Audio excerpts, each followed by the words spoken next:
everybody. Where you at? Come on, time for show. Let's do some showing. You want to do a show? Come on, let's go. Well, I guess I'll eat this special fancy peanut butter cookie that Daddy got you, fancy dog biscuits. I don't think anybody will know. We won't tell nobody I bought you fancy dog biscuits. No, we won't. What you doing? What you doing down there? Don't you want one of the fancy dog biscuits? You better get up here and get ready for show. Your people want to see you. They want to see you. Oh, what's that old doggy doing? The little big doggy. What are you doing? What are you doing down there? Hey, I ain't got no biscuit for you. No biscuit. Oh, oh, it's good, delicious. Oh, it's good, delicious. It's good, delicious. You want a little bite? Want a little nibble? Yeah. Okay, ready to say hello? Hold on. Welcome to MUDDIN and BEAGS, episode 56. We are live. We're ready to rumble. Somebody got him a special dog biscuit from the special dog biscuit store, and he is ready to go. Okie dokie. We're ready, and we're in the chair, and we are ready to go. Okie dokie. Okay, so, hey, Tracy Gregory, how you doing? So, I'm back.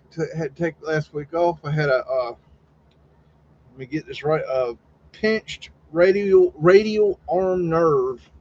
I woke up, I forget what day it was, but I woke up and my whole arm was just useless. And it took me about 3 days to get that nerve worked out.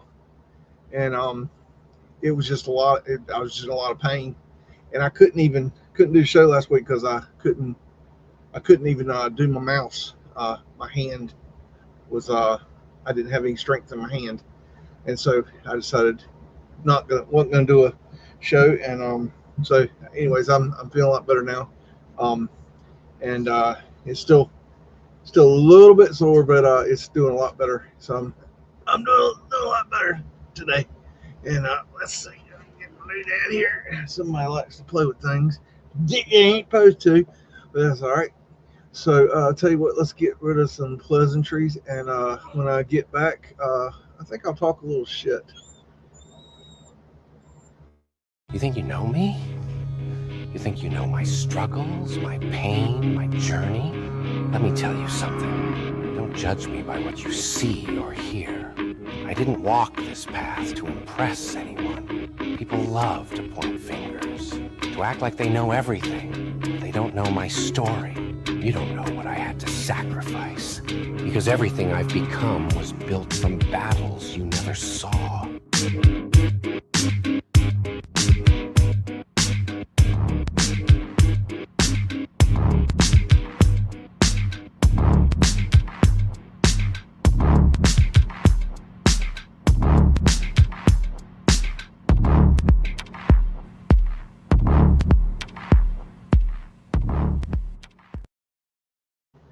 Okay, we are back, and I just want to start off tonight and kind of give you a little update on my Charlie Kirk research and where that stands and what's going on with that. And I just had a few things I'd like to lay out on that before we begin tonight. I think there's quite a few things here. First off, I found evidence, well, not evidence, proof that the EMTs on scene had a spinal backboard on their UTV that was parked 150 feet away from Charlie Kirk's SUV. It was on scene the whole time, and the reason I didn't see it before is that in the original video that showed the UTV, the medical bags were on top of it, and you couldn't see it. Of course, now that I know where it is, I can actually make it out. I thought it was part of the backpack because the backpack has the yellow and red, and the backboard is yellow. So I know where that is now, and the reason I found it is because they've been putting out new videos recently, and I've been finding some new things. And so when I put that video out showing that there was a medical a spine backboard the EMS had. It started going. I put it out. I got the video overnight, probably 2 o'clock in the morning. Put the video out around 3 o'clock in the morning on X, and went to bed. And when I woke up next morning, it was going viral, and it was going up very quickly. And the comments and the likes and the repost were incredible. And there was some people in there that were getting pissed off because, I mean, it was like, whoa, like it was undeniable. And of course, you got the idiot class, and so anyways, they mass attacked me and got my X account suspended. And I don't know if you've ever gotten an X account suspended, but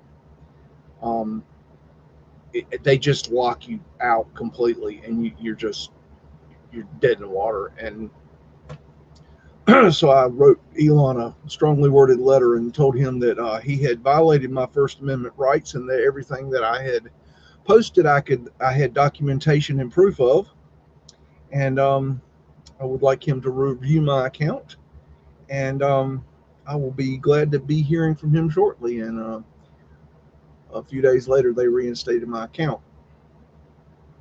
So that's the first piece of new information. The next piece of information that's even more important is that originally, when I was doing my Charlie Kirk research between September, I started on September 11th, and January, I forget what the date was when I did my final live stream on Charlie Kirk, and I gave up and walked away until recently.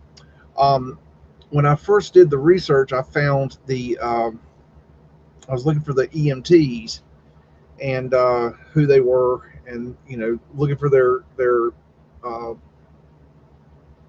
I wanted to know who we were dealing with, like what their qualifications were, because that I think is important. And so I found pretty quickly the Connor Doherty, the first EMT, and he's also a vascular technician, which makes him even better. But the second guy, I have yet to date found him, his information, his qualifications, and his information. Now, this week I found some new information about him, and it is very interesting. Thank you, Teresa. So originally, when I did the research, I found a picture of Connor Doherty in the UVU mass casualty event training that was held a few month or two before the Charlie Kirk shooting. And in the picture, there was a guy on the left, an EMT on the left, and then I cropped down the photo to get it closer into Connor Doherty because I wanted people to be able to see him better. And the reason I did that is because the guy on the left, my first initial thought was that is the second EMT. But then I thought, well, no, maybe not. I'm not sure. And so I just moved on. And so recently I came across that same photograph uncropped again. And so I looked at it again, and I did some analysis on the ear and the hair, the facial features, and it is the same guy. So both EMTs were on scene. Now here's the new critical information that really brings this into a whole nother level. That second EMT is not an EMT. If you look at his shoulder in that picture, he is actually not wearing an EMT patch. He is wearing a paramedic patch. He is a licensed Utah paramedic. And that is a whole nother level over an EMT. And that is a big deal. So my EMT story is now going to be named the EMS story because there is a paramedic and an EMT on scene. And so I don't, instead of saying paramedic and EMT story, I'm going to call it the EMS story, the Emergency Medical Services story. The next piece of information that I have is that uh, one of the Charlie Kirk investigators reached out to me wanting to uh, look at my research and use my research to share it. And they somewhat shared it. They botched quite a bit of it. They never, the only shout I got was a little footnote in the bottom of the video, um, which is not a shout out at all. So that doesn't do me not a bit of fucking good. And then they botched two things on the video that one of which was the spelling of the lead EMT. Well, actually, the lead EMT is now the second EMT, but Connor Doherty, they spelled his name wrong. And the way they spelled his, and I had provided the information on how to spell his name, his identification, his number, his contact information, his work history, his, you know. So how you spell the name wrong with the information right in front of you is dumbfounding to me. But what's important is that there is the Connor Doherty, when you search that name, Connor Doherty, Utah EMT, another Connor Doherty with that bad spelling comes up. So this person is out there sharing this name of another EMT that's not even involved. That is come on. I mean, that's just ridiculous. Um, another thing is they never asked me to come and discuss this with them on their channel. I could have corrected all this. I did send them emails and messages to correct them. They have not corrected it. They've made the mistake 3 times already on 2 different platforms. And that's just mind-boggling to me. The second thing is the same person is out there telling people that because Connor Doherty, the EMT, put on his gloves at the scene beside the SUV, that he is legally responsible to care for Charlie. And that is actually incorrect. Number one, he is visually required to help Charlie upon visual inspection or contact, physical contact. But he visually inspected that Charlie Kirk was in trauma, so he is legally responsible. That's number one. Number two, this is even more important in this situation, is that I now have video of Connor Doherty putting on the gloves, and he did not put them on beside the SUV. He put them on after the SUV left. So, and I've made that comment to correct this, and they have not. So do better. That's if you would come to the source of the story, that's me, documented, you would have this information, but you did not. And don't bother contacting me again, because we're done. Anybody that has tried to contact me and get information on this story, don't bother contacting me. I have given you all chances to get onto the story and get the story from the source, and you have dropped the ball, or you have picked up the ball and shot air balls. So I'm done with you. Okay, all of you. I'm out. Y'all are not getting the story from me anymore. If y'all can't do any better than that, you're not getting it from me. That's horse shit. I've got more, and I will share it when I'm ready. I am working on this story behind the scenes. I think that's all I want to share on that right now. Next thing, I just want to say a little something about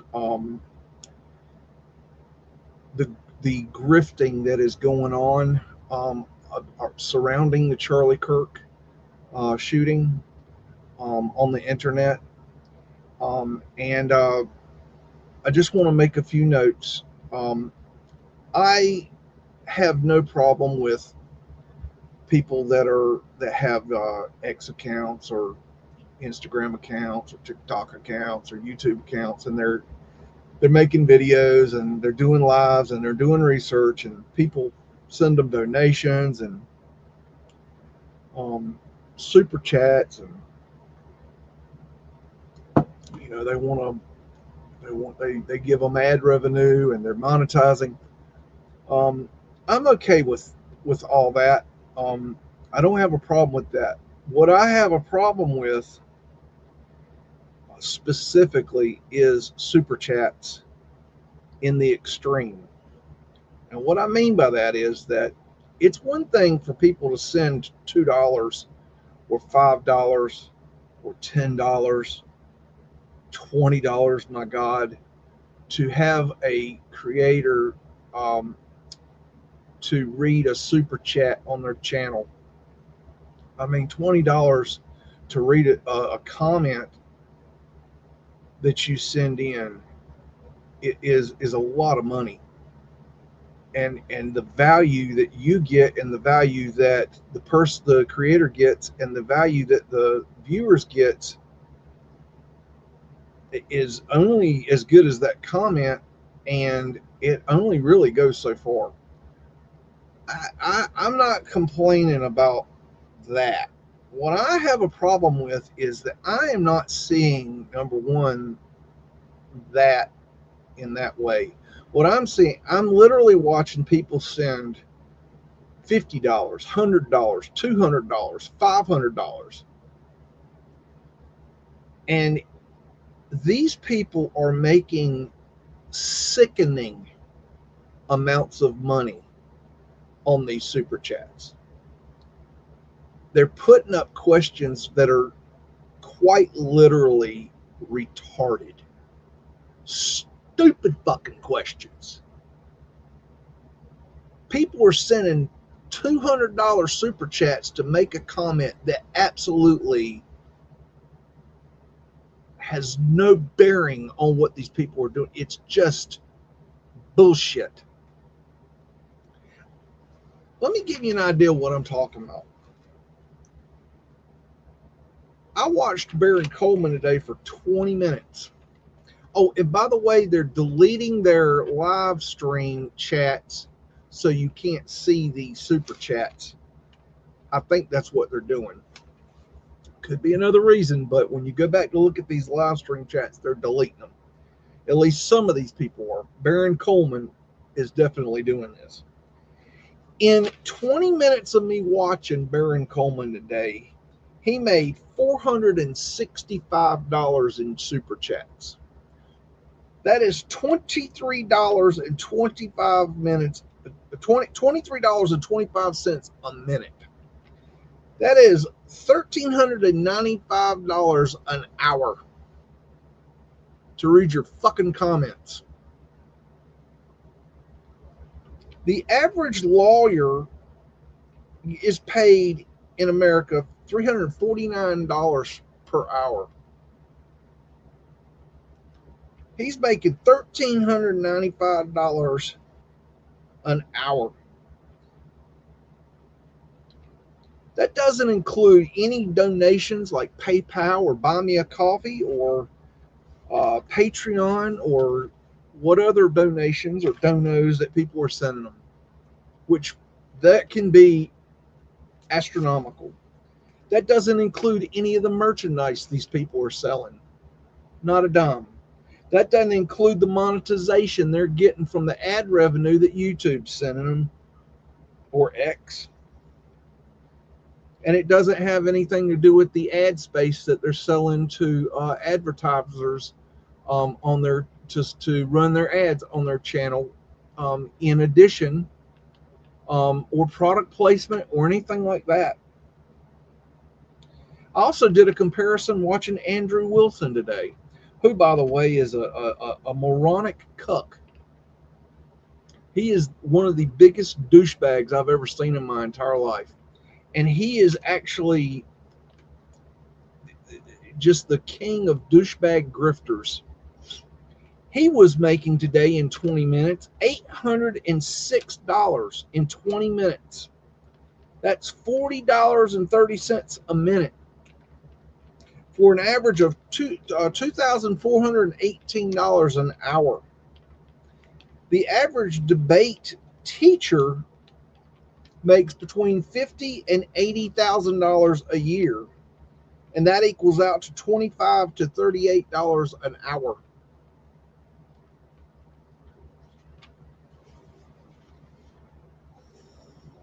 Now,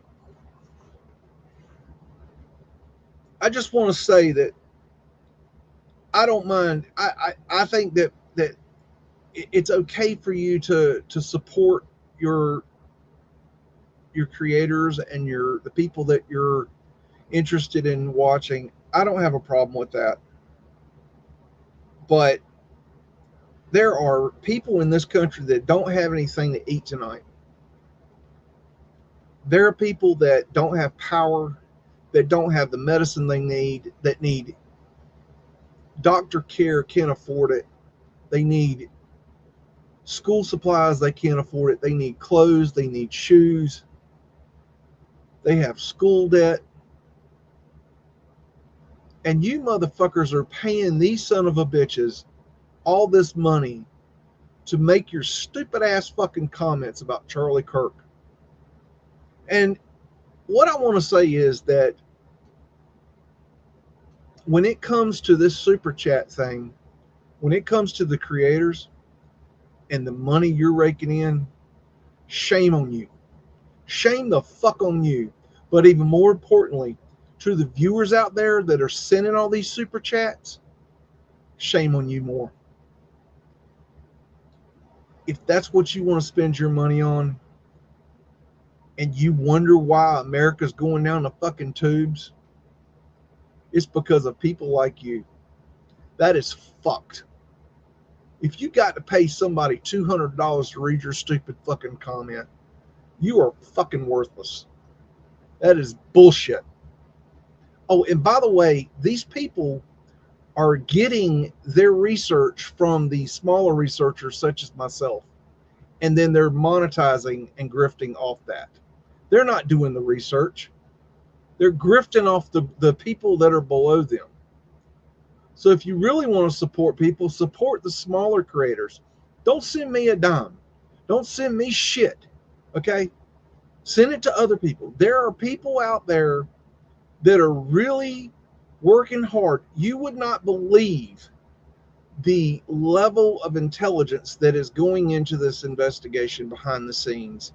People are doing investigations that are absolutely incredible. They are looking at angles that are phenomenal. Men, women, the same. I heard a woman today popping off some research that was so far above my pay grade. But it was like, fuck me, that's good. There are people trying to find out answers. There are people trying to stop you from hearing those answers. That wall behind me is going to be where they're going. They're going on the wall. The people that are suppressing the truth are going on the fucking wall. Eventually, that's where they're going. So choose wisely. You better start thinking for yourselves, because we're at war here. This shit ain't no joke.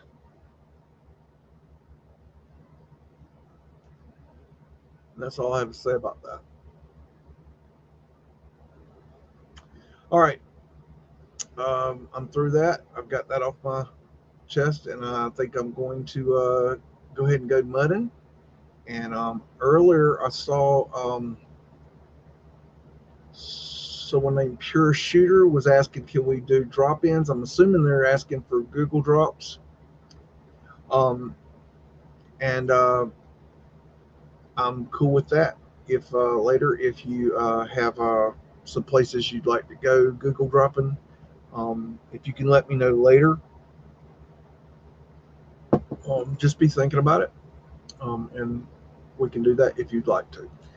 But let's go ahead and get into this and see what we can find. Let's see, adds Z to stage. Oh, I gotta remove that. Add these to stages. Okay. Oh, let me get rid of that. I don't like that.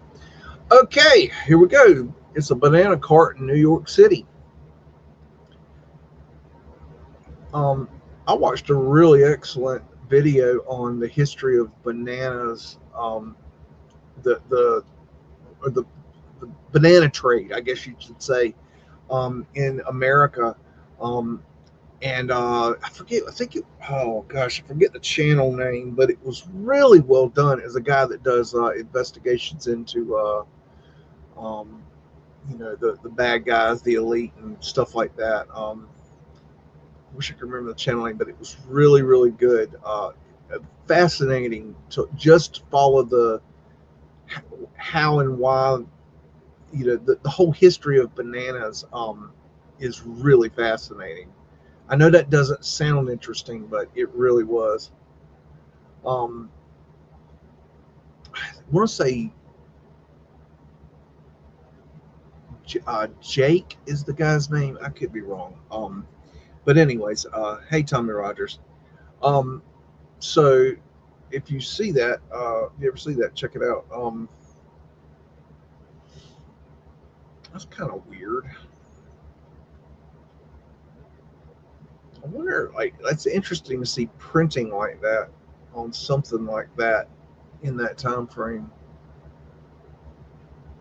I don't know. That's kind of weird because this is obviously early. I mean, we got cobblestone roads and running around with a cart like that.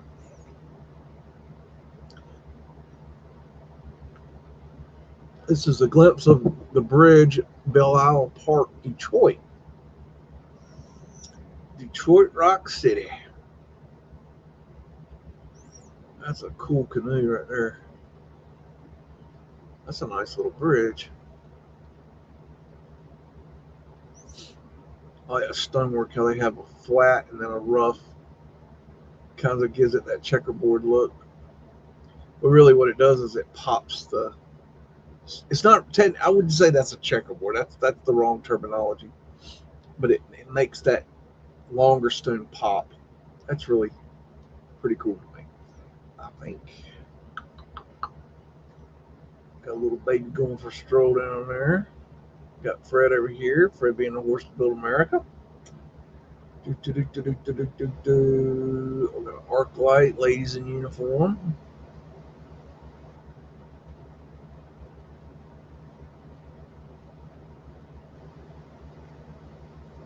There's a moon tower right there.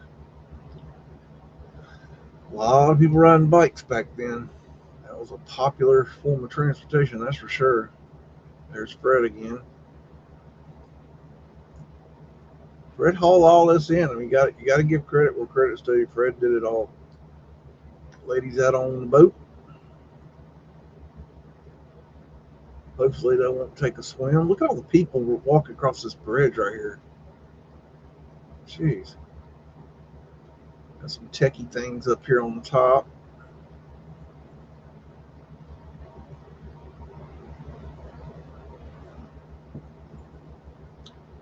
Got Art Institute in Chicago.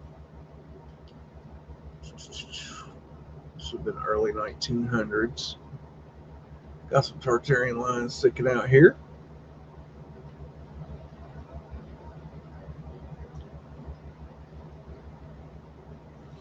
Is the bigger stone on the bridge original? Oh, I mean, I would say.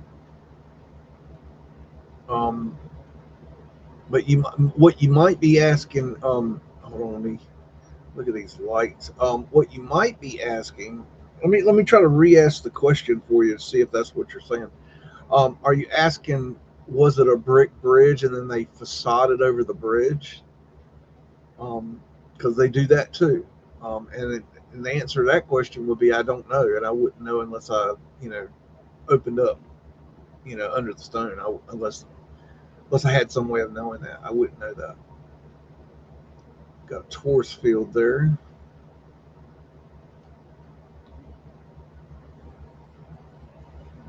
Laurel leaf control, maybe.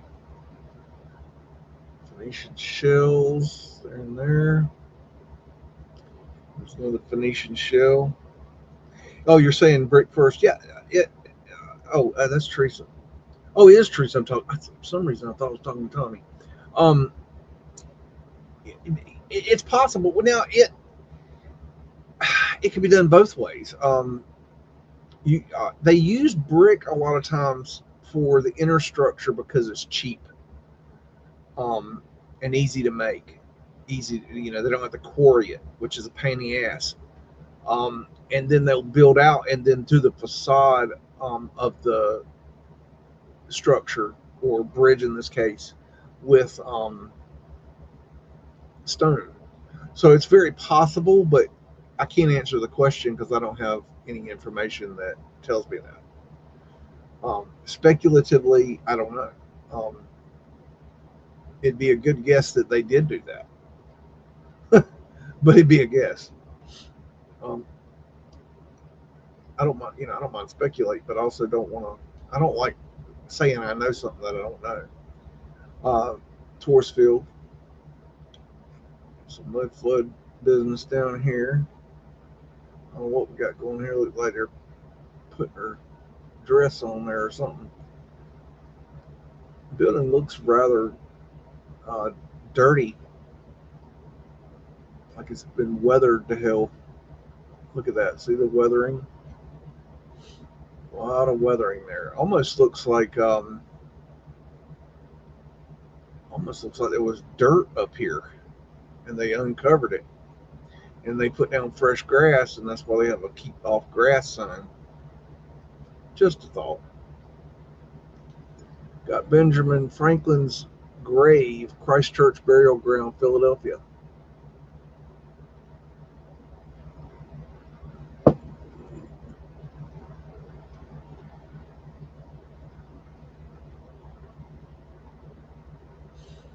I wonder if that represents the dart of the egg and dart, um, the dart representing death.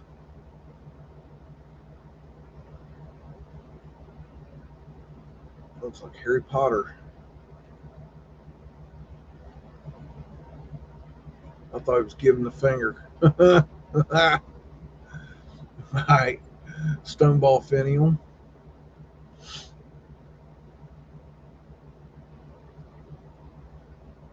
Old Union for whiskey. Pour rye or fort. I can't see. Pour rye. I guess it's pour rye. Established 1840. Well, I tell you what, if you got stuck on that fence, it's over. You're done. I wonder if it shows Benjamin Franklin's grave. Dr. William Locke.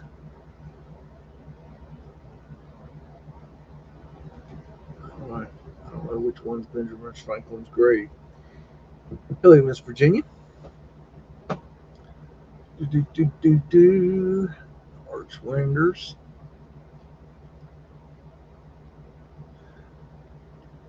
I like this brickwork here. You can see that they've kind of got a long and a short, and then they've got this lighter colored in between. I don't know how they did that, but this is a better view of it. But it gives a interesting texture. That's extra work. Anytime you see that, you see a long and short. That's extra work. That takes more. It's a lot more work, because you're not laying straight across. Brick, brick, brick, brick, brick. You're long brick, short brick, long brick, short brick, long brick, short. It just takes extra time. And that short brick, ain't short. It's a whole brick, so it goes into the next course behind it. So it's all tied in. So it takes longer. This is Boston Harbor from East Boston, Massachusetts, 1906. Looks like we're getting a new roof over here.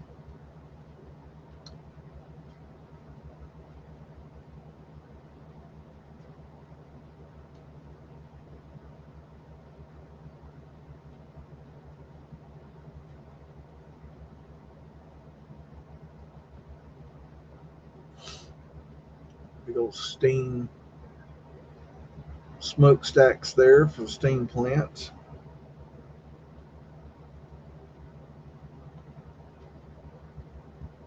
They love these boats right here. Technically know what they're called. Little tuggy boats. Got their antennas up there. That one's got a flag on it. Do, do, do.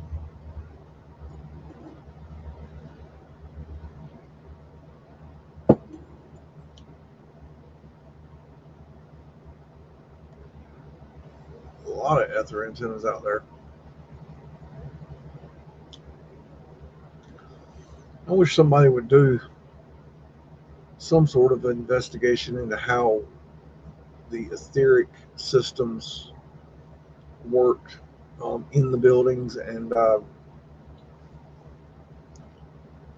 like a physical, like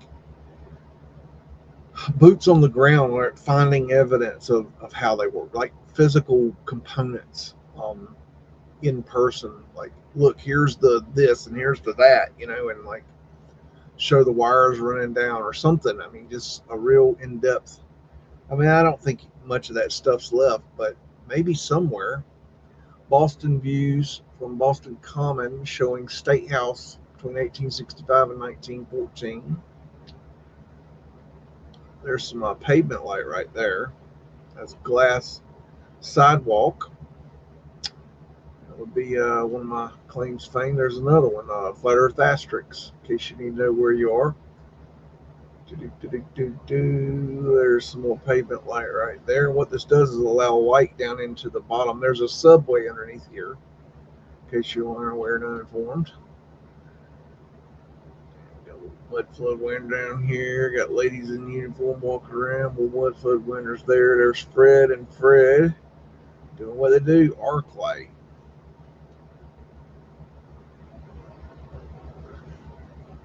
That's interesting. Look at, God, what the hell? Look at the, how do I explain this? Okay, how do I explain this in a way that makes sense? Okay, look at the quality of this structure here, right? And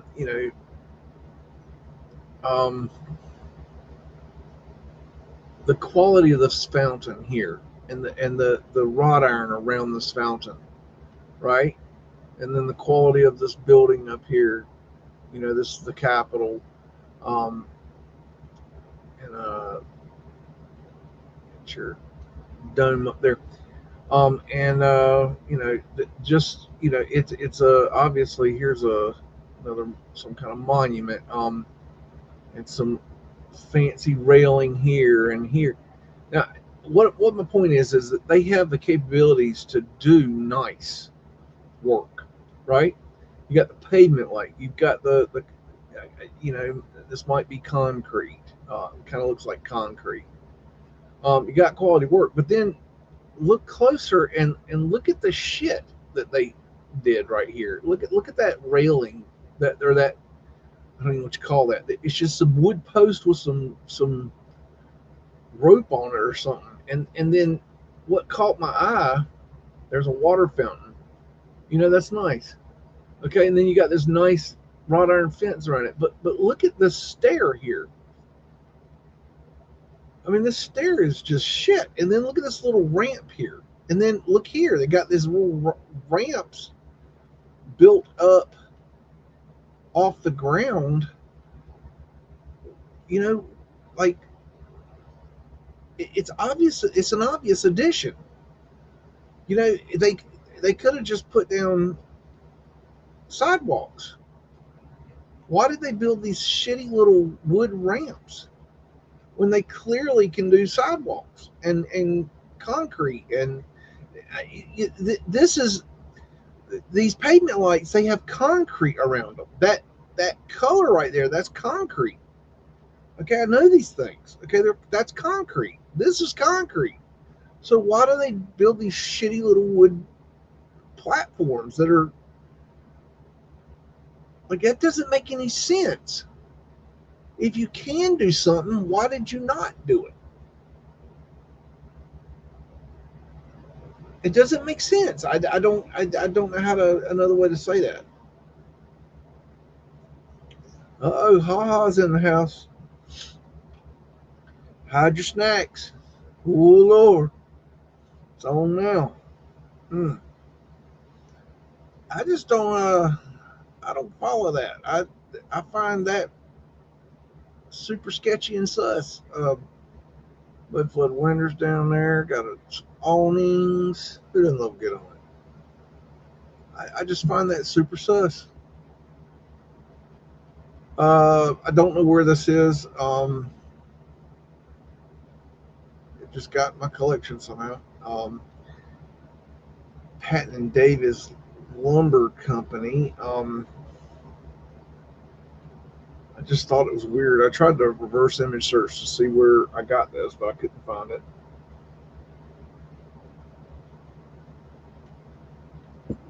Something's gonna go right there. They would have inserted something into those slots to hold something up, like a decoration of some sort. These Mudflood winters down here. Look how they got this dirt dug out. Like, it's weird because you know that they had to, in order to build this building, they had to go down in the ground because you got Mudflood winters, right? Obviously. So there's a level down here, right? So they would have had to dig this out, but then obviously they dug this out.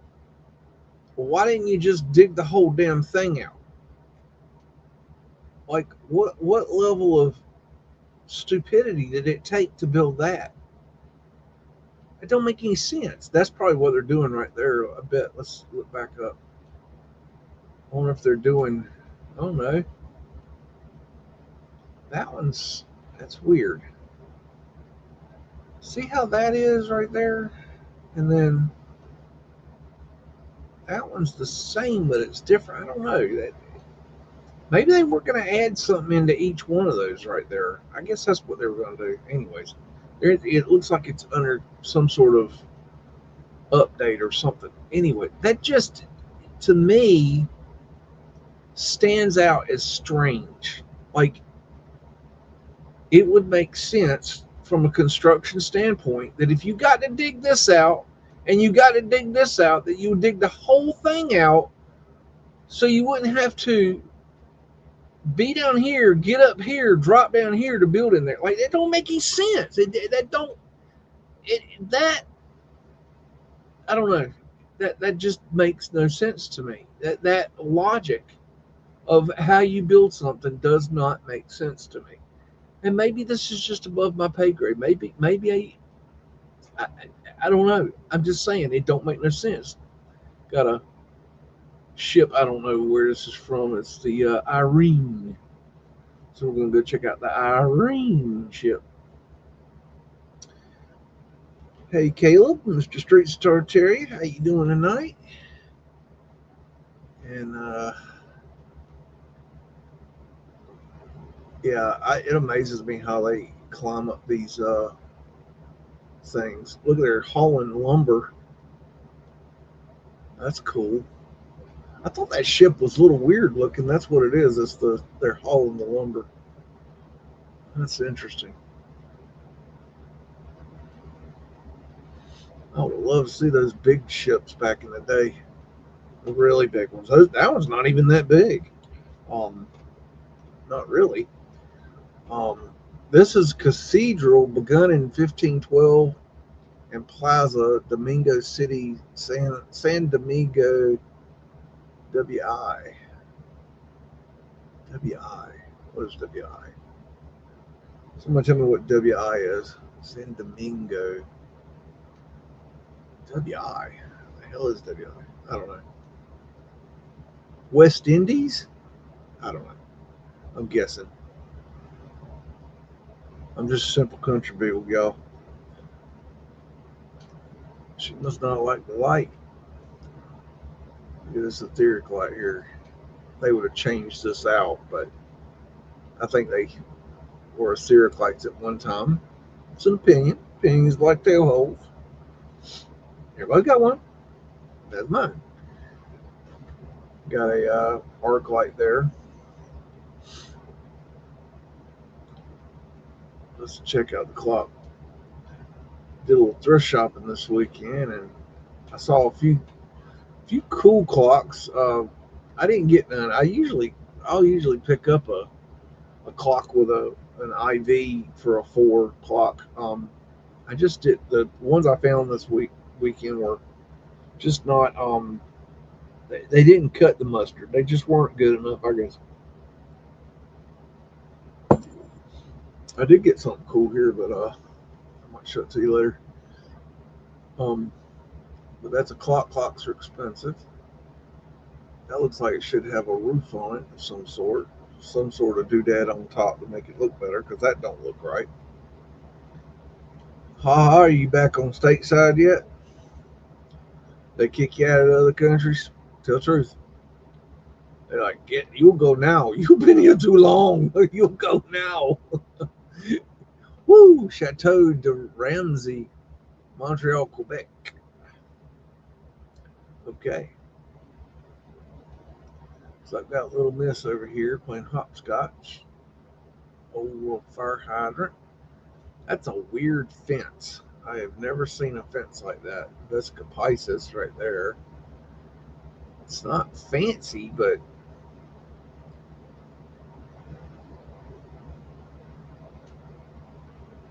I don't know. Chateau. Stoneball Finial.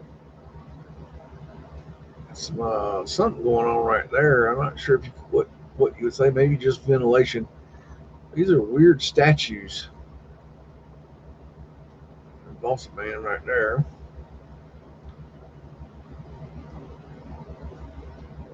You're a meat smuggler. Well, okay.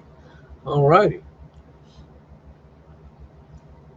I guess if you're going to smuggle something, that's just as good as anything else. Wisconsin's what I thought, Teresa, but I don't think that was in Wisconsin. That don't look like it's in Wisconsin, but it might be. I don't know. It doesn't have any more information on it. No. I don't know. Somebody look up. Oh, there's the thing. Domingo City, San Domingo. I don't know. I don't know where that is. Not sure. Cleveland and Pittsburgh, or docks in Cleveland.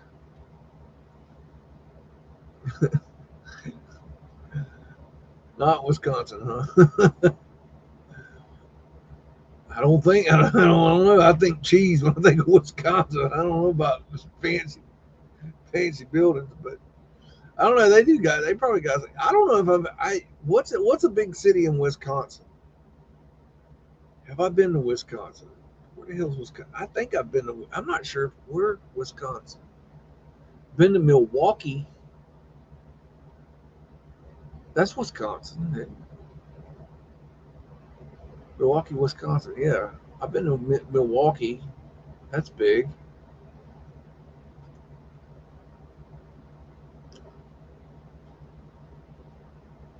I remember it was real cold when I went, but we didn't get to do a whole lot. It's kind of hard to do things when it's snow all over the place.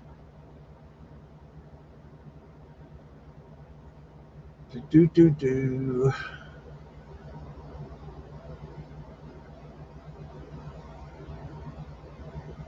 I had some heck of machinery back then. It's just amazing to me that early 1900s that they were rocking this sort of gear. I just always thought that they were so much more primitive in that time frame. The more you know, I guess. Colonial Hotel, Cleveland, Ohio. Of course, we got Fred down here doing what Fred does best. That's full of mini bricks. He's bringing all the bricks in right there. There's another Fred right behind him bringing another load. They got to bring the bricks in. Here's one. He must be offloaded. He don't have any bricks on his cart. Oh, this one definitely has. Oh no, he doesn't have bricks. Yeah. Hello, Fred. Oh, let me get up. Yeah. Okay. Always look down alleys. Alleys hide a lot of secrets. I found some of the best stuff in Green Bay. Yeah. Is Green Bay big? Hell, I don't know nothing about Wisconsin. Let me just say, I know they got cheese. That's my extent of Wisconsin. I know Milwaukee tools suck. DeWalt is a man tool. Milwaukee is for electricians. I mean, that's just that. They're for electricians. Torsfield. If you really want a good tool, you get DeWalt. That's all I got to say. A lot of fruits and vegetables. Every big rats in Wisconsin. You thought a rat chased you and your dog. The hell? What kind of rats you talking about? You talking about them New York City rats. You ever seen them? Walked through our store to Lucid Avenue. Lucid Avenue is the avenue where all the it's where Millionaires Row was, and J.D. Rockefeller lived on that road. That was the famous. That was the to do. There's an outcrop door. They would have added these because the doors were too big, so they made them smaller, and then they would do it so that the air would they could control the air inside better during the winter as well. Got prism transom lights up here. Um, I know they have a pavement light in Cleveland. I wonder if that's a suffrage sign, woman's suffrage sign. Mansard roof. Do.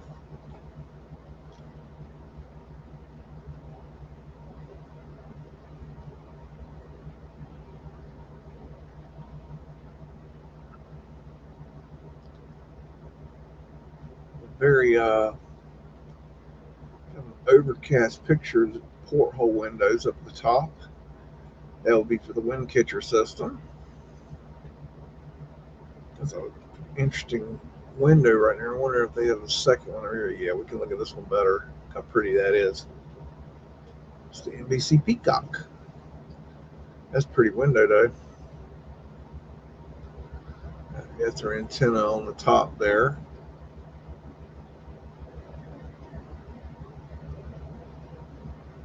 Got a ghost fellow walking right there. That looks like that's pavement glass right there. Look at that right there. That's pavement glass. And that's hard to see, but what's interesting though is that we got to have pavement glass to get light into the basement because we need light in the basement. That's why we put pavement glass in, and then we cover it up with the vegetables.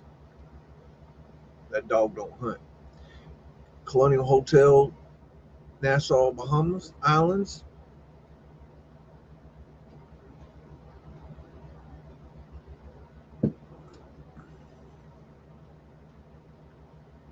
That's our antenna.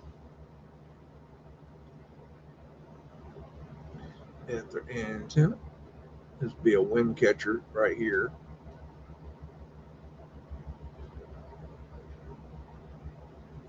That's our antenna. Well, that's a flagpole. Well, that's what they told you it was. Yes. Thank you for the official narrative. Pat yourself on the back and fuck off. That works wonders back there. Look at this. I wonder if that's a star fort back there. That's interesting. Maybe an obelisk. Look at this contraption. What's that up? What's going on with that thing?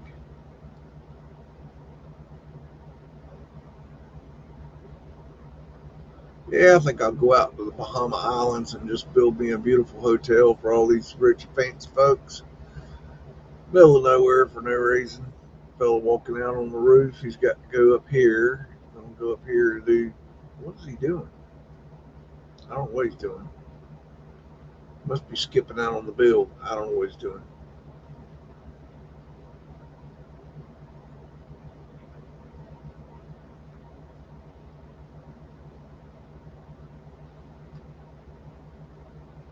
All right. And we got Columbia University in the Hudson River, New York, New York City. Got some trolleys. Walk in. Cobblestone brick road. Let's check for meltage. It's kind of hard to tell, but yeah, and it pretty much looks like just standard bricks. I don't know if the continual search for melted cobblestone brick road continues. Do. Tartarian lions. Yeah, I said it. What is the what's his name? President Grover mausoleum. I could be wrong about that. Don't hold me to that. Something like that. It's a mausoleum. I know that much. I got that part right. I'm gonna state my case that that's a mausoleum.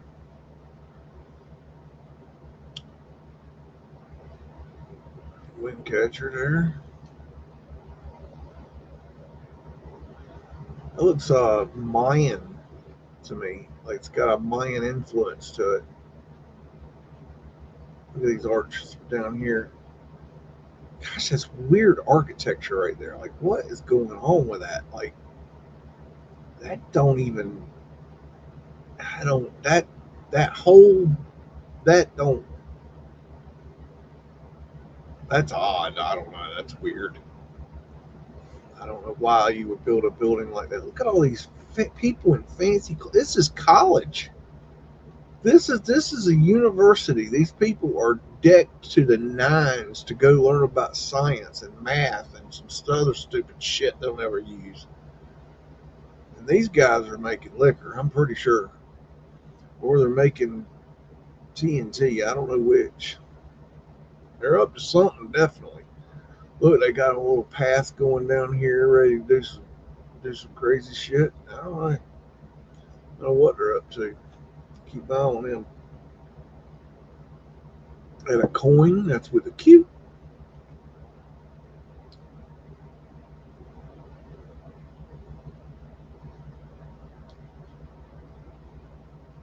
Looks like Tartarian lines there with a Phoenician shell over there as a backdrop to their head at their antenna.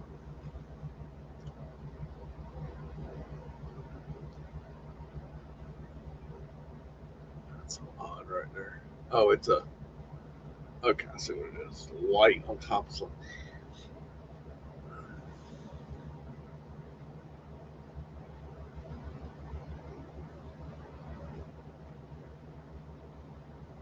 That's interesting right there. Laurel leaves of control.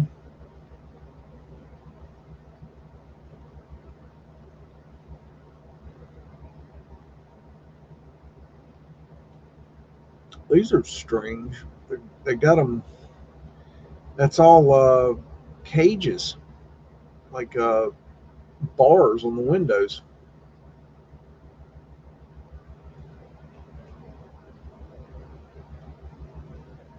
I mean, I'm sorry, but you look at the architecture here, and then you got this crap. Like,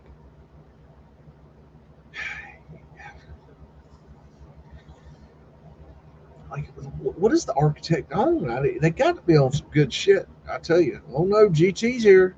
What's going on, Mr. 1918 Mustang? What's going on? We're just hanging out. Waiting for haha to do something funny.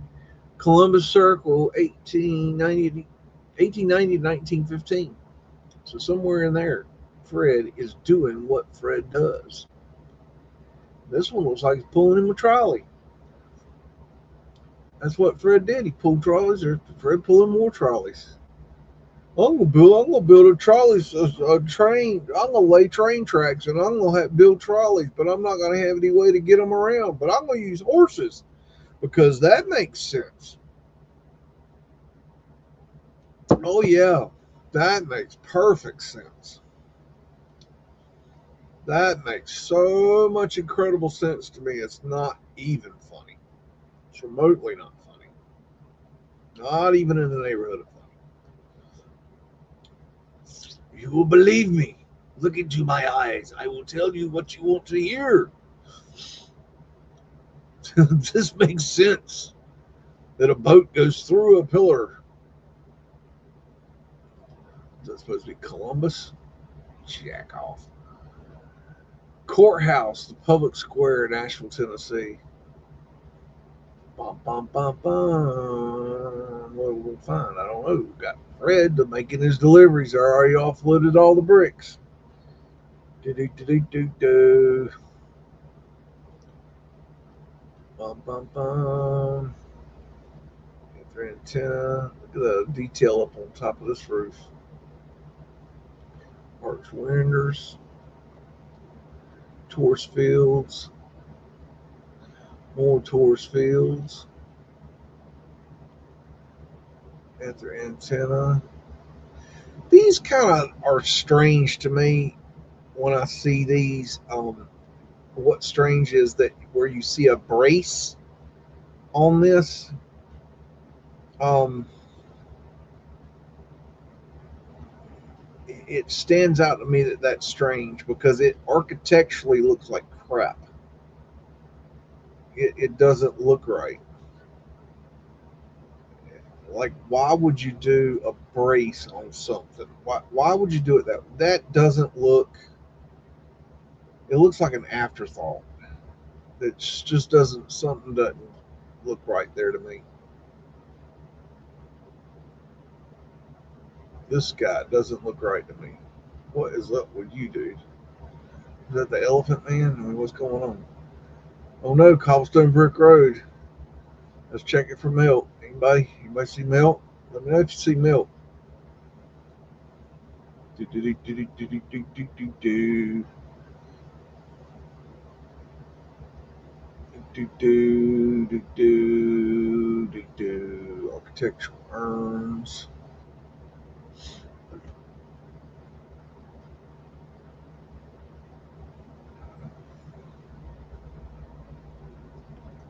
Throw off. All right. What does that mean? All right. There's Fred hanging out. Doing what Fred does. Mr. Handlebar. Handlebar mustache. Wrought iron work. Well, we can get a phone pole straight. I'll tell you that right now. We know how to do that. Look at that one. You can definitely see that one straight. That's a straight phone pole. That's how you do a phone pole. Culver Hall, Dartmouth College. Let's go see what Dartmouth got done. Ooh, there's a straight phone pole. I like a good straight phone pole. Yeah, Road Fred.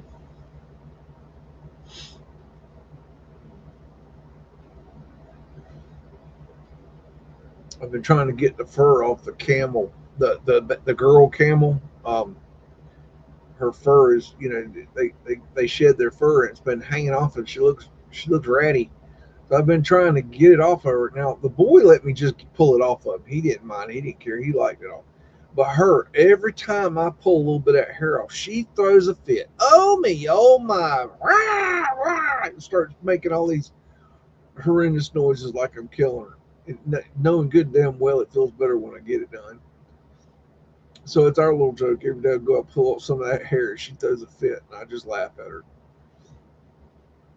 And then she comes snuggling up to me, wants some of that feed. I'm like, yeah, uh huh. Yeah. Let's see how you are.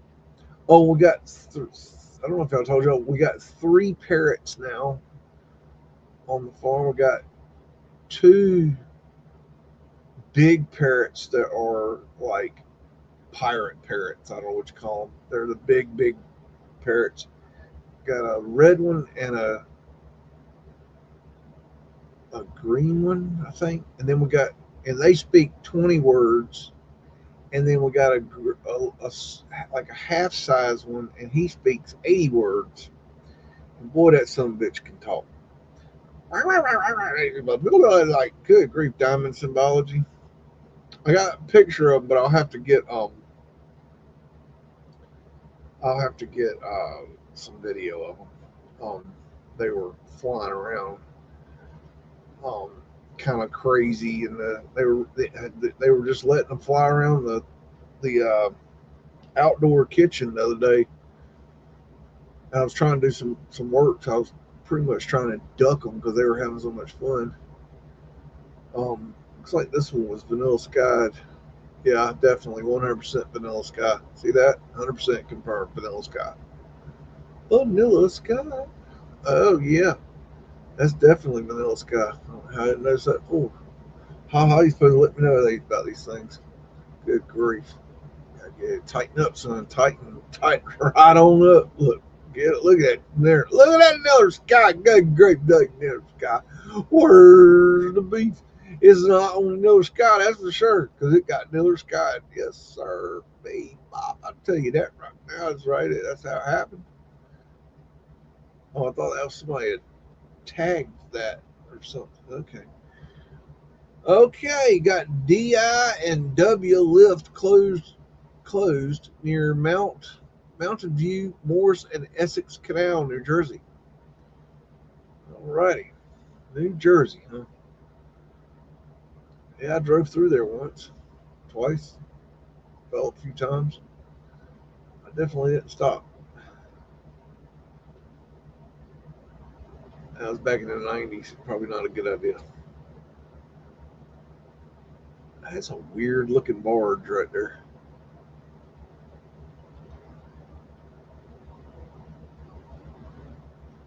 I remember driving down the Jersey Turnpike and seeing a bunch of cars up on blocks. They would just strip the hell out of the car back then. I don't know if they still do that.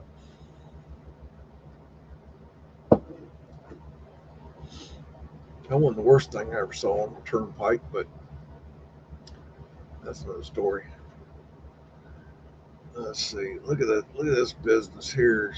Lifts. I guess this lifts up the um, railroad track so you can get the barges under. Boy, he's just chilling like he's hooked in up in there. There's Fred again. Always on the job. Fred's always on the freaking job getting it done. This is the same location with the gate open.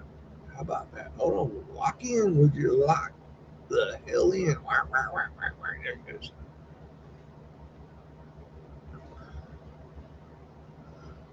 So look how that lifts up. That's pretty neat. Now that is really cool technology.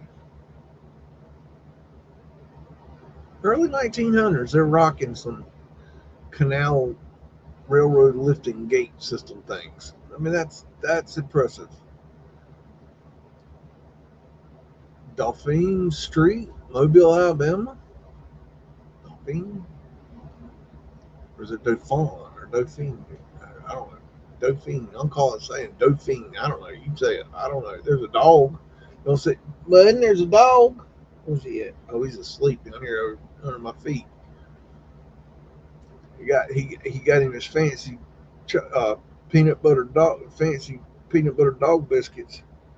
Went to the dog store. There's a dog store here in town that has they're going. I don't know what the deal is that they're going out of business. I saw a sign that said 40% off everything, going out of business. I'm like, oh hell, let me go check that out.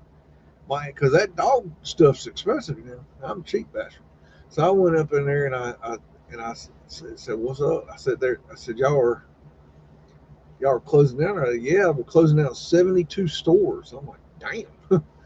And they're like, yeah, we're selling everything. I said, well, are you selling all the stuff in the store? They're like, yeah, we have this form. You can sign the form for what you'd like to buy. And I'm like, whoa, really? I was like, you selling it? They had these really nice animal cages, like high dollar shit. And I'm like, how are you selling them cages? I bought them cages. And they're like, no, we're not selling the cages. I'm like, what? Like, we're selling everything, but not the like not the stuff I want. I'm like, damn, hell, we could use that at the farm. That was they were nice. I said, dang, go. I said, well, change your mind. You let me know. I got something for you. Shit, damn, those are nice ass cages. And anyways, but the restaurant. So I got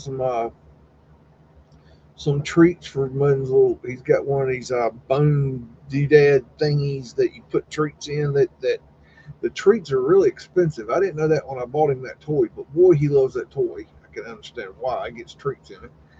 But you got to get these special treats. You can't just put regular treats in them. And the treats, they're hard to find because everybody buys them out. They're like, I think $15 for a damn bag of these things. And the bag is, I mean, it's not that big. It's like a bag of, I don't know, 20 in there or something. They're expensive little fuckers. Anyways, they had those 40% off, so I got him some of those. I got him some kind of twisty thingies that he liked. And I got him some peanut butter cookies, some homemade dog peanut butter cookies, and a bone. He got a fancy bone that's got some kind of peanut butter infused. Where'd that bone go?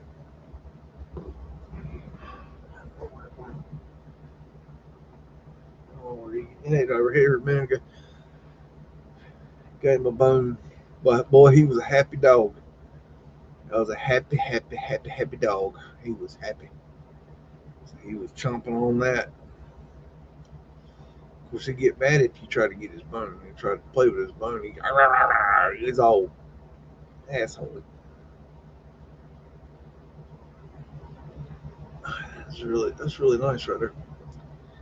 So we got David Harem's house, Homer, New York. Okay, so David Harem. Okay, alrighty, we've got some kind of. I wonder if that's probably a storm shelter, maybe, or a root cellar. Look how big that door is.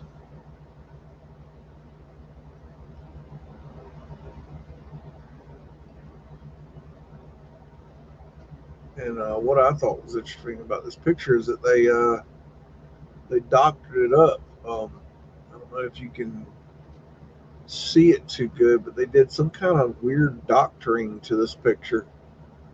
You see that line right there? Did some kind of brush strokes, and then there's this feature up here that's kind of strange. Um,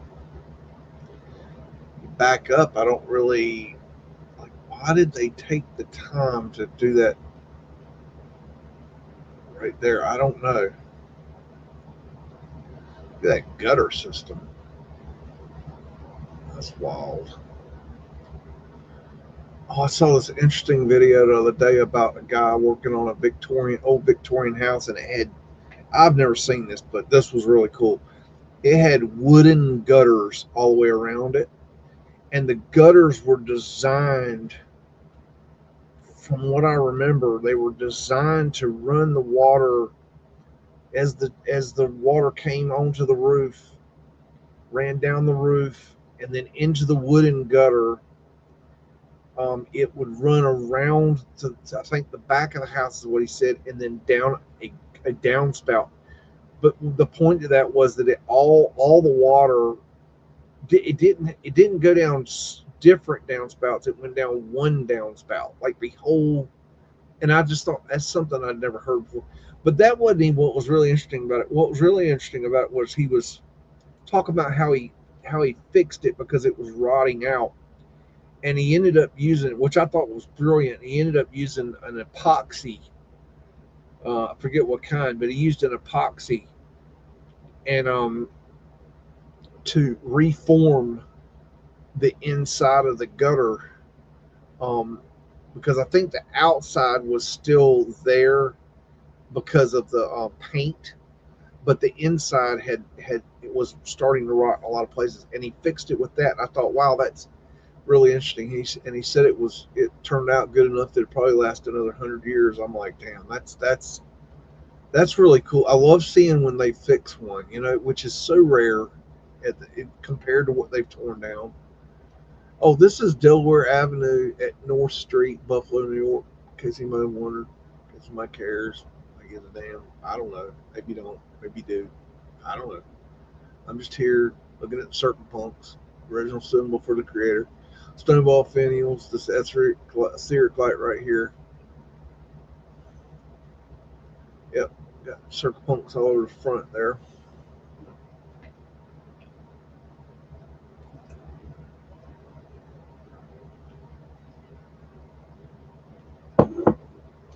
That's good hooch. Give me some hot chocolate. Rocking the hot chocolate.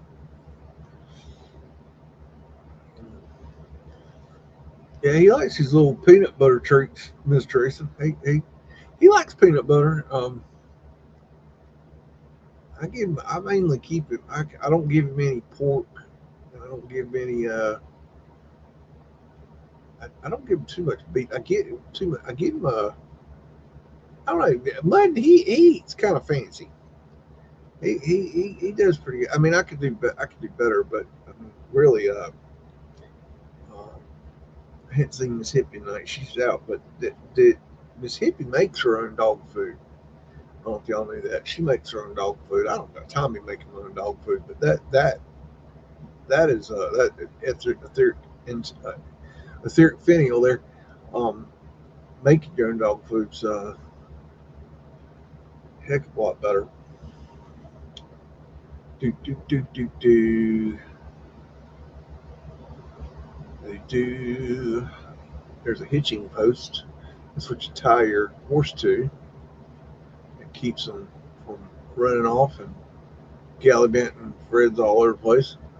This is a Delta Tau Delta, some kind of fraternity. Theta Delta Chi Fraternity House, Cornell University. Oh, it's two different ones. Y'all can read that for yourself.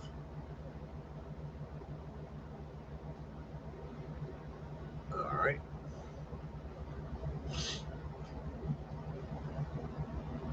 Look at these windows.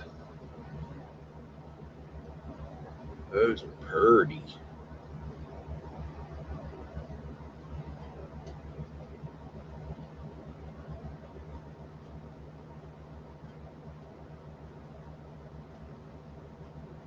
There's an interesting fraternity house that I want to share with you guys one day about that was at North Carolina State University in Raleigh when I do my Raleigh research. There was a famous fraternity house there back in the day and had a really bad reputation. Uh, Torsfield.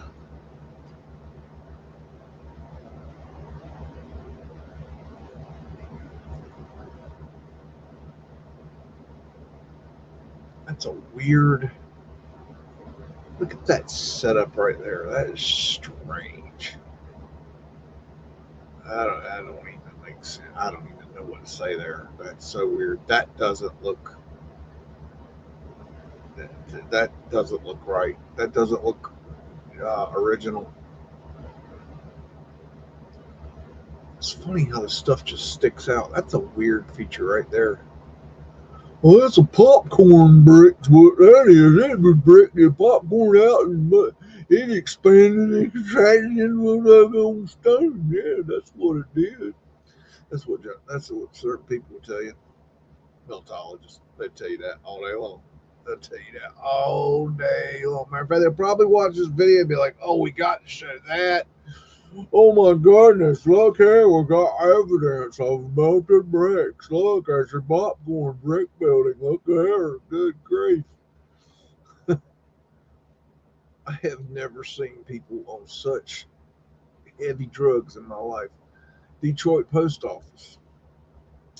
I so exactly. Oh, look at this! Look at that little Tartarian lines on the street pole there, or whatever the hell that is. I guess it's a top. There's a moon tower right there in case you need to light up the night. There's Fred right there getting the bricks in, I guess. Got an eagle representing the Phoenix. Do, do, do.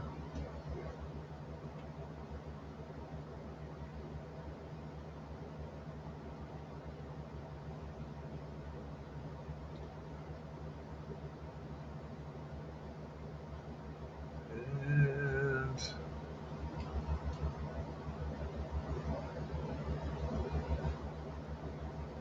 look at that wrought iron work. That's nice.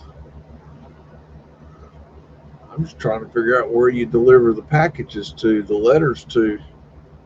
That detail right there. Why in the world would they think that people would believe that they built this for delivering letters? There's no functionality that this building has pertaining to the delivery of letters. Eagle represent the Phoenix.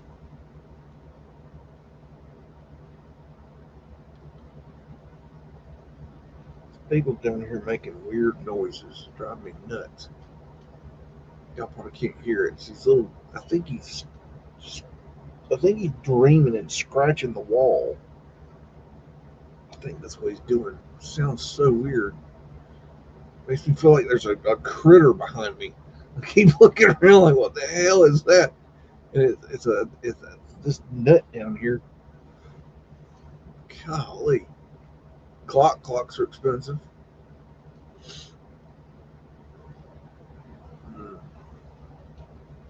And like, where does the letters go? Where's the drop box? Where's the? I mean, like you think about how mail works, right? Mail comes in, mail goes out. Where's the mail? Like, what did I do? Like, seriously? What they like stored up in the tower? I mean, what do they drop it down the like drop it into the tower and it falls down like a mail slot? I mean, what in the hell could they possibly need this structure for when it comes to delivering mail? What would be the logical explanation for that? I don't know. I give up. I don't know. This is the Dewey Arch in New York. Equally as absurd. Clocks are expensive. Got 4 ones on the number 4 for the Mandela Effect of Folk.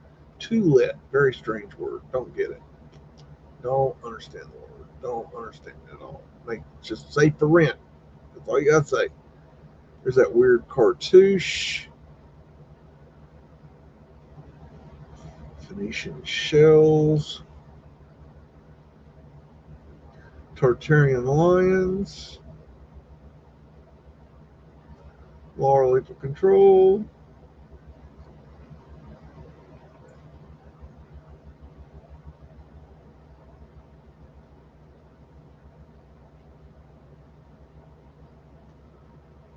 It's like some horseshit narrative they've added. I imagine that probably is original. That's probably original. Taurus field. Eagle representing the Phoenix. Medusa. That's probably original. This is horseshit narrative added. This is probably bullshit added. Same with these jackoffs. 1775. I think the reset was around that time frame. You got this young lady riding on her horses with a boat, because that all makes sense. Yeah, that makes a lot of sense. To the glory of the American Navy. Yeah, okay. That doesn't look added at all, completely. not at it. Doesn't look like it. Nope. No way. You're going to build this beautiful thing, then you're write this shitty lettering on here? Fuck. Come on. Stone ball finial on the obelisk here. Taurus field. There's picture takers there. Got Penny's Cat Boss Man right here. Fred's back there hanging out.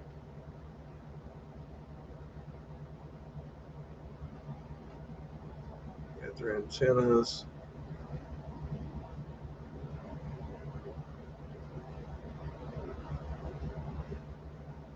Yeah, I think this is some sort of technology, by the way. Dominion Square, Montreal.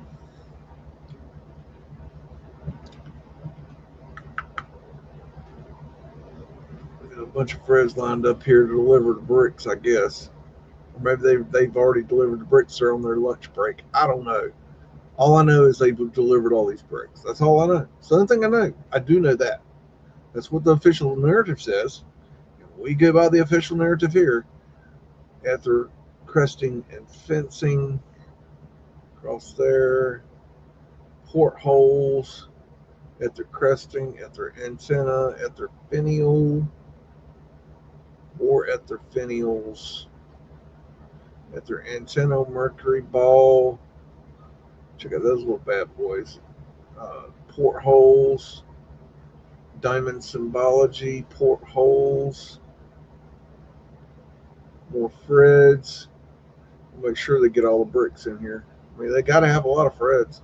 Had to. Lots of Freds. They had to have a lot of hay for all them Freds, a lot of water for all them Freds, a lot of places to store all them Freds at night. Look at this contraption. I don't know what the hell's going on here. Tartarian lions. That's just weird. I don't know. Very strange shit.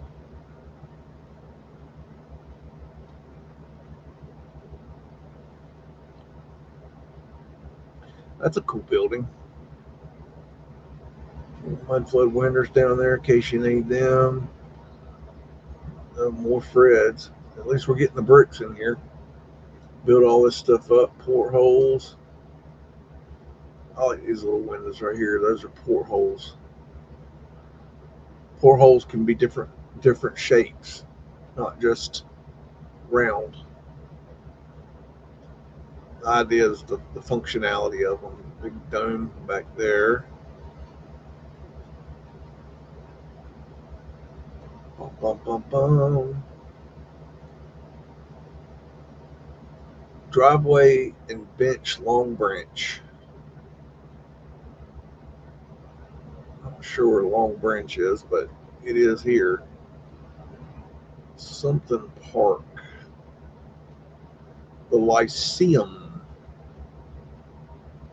was a popular name back then.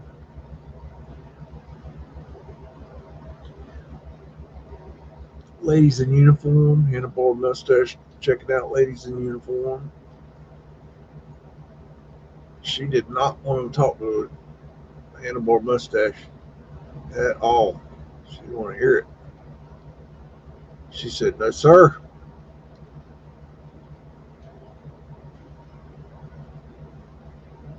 That's a finial up there in case you need to see that. Got their antennas with mercury balls. Fredzy. Ice cold sodas and milkshakes. That's something that's interesting to me is that they had stuff like ice cream and milkshakes and things like that back then. It's stuff you wouldn't kind of think they would have that they did have, which is interesting. Mineral water.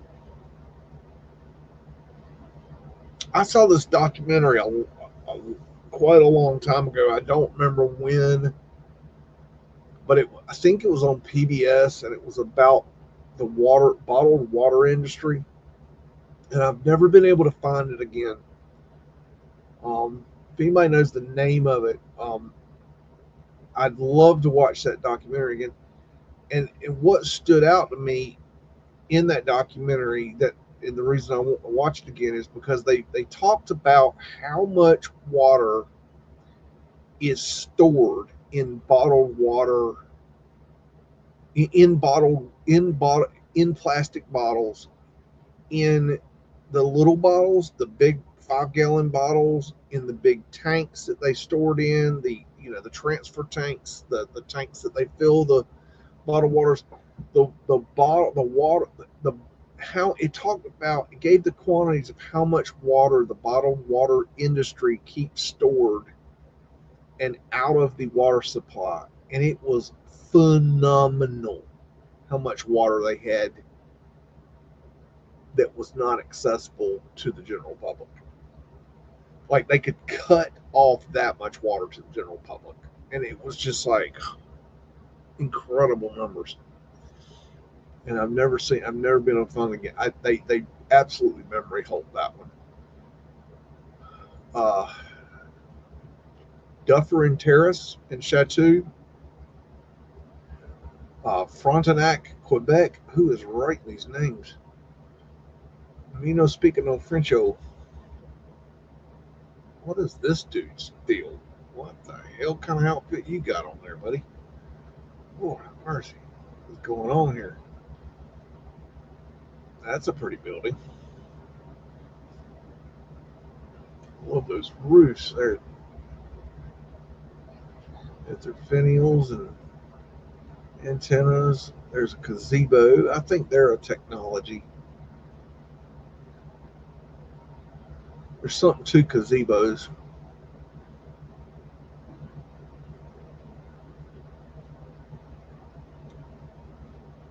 This is a weird feature right here. Stands out to be strange to me. Like it's an addition. Wasn't there originally. There's another gazebo, but this isn't what I'm talking about. I'm talking about the ones like this that have the underground feature underneath the stage. They're the ones that I'm interested in.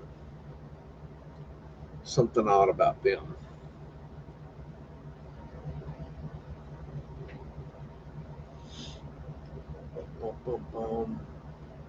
What handrail are you talking about? Haha.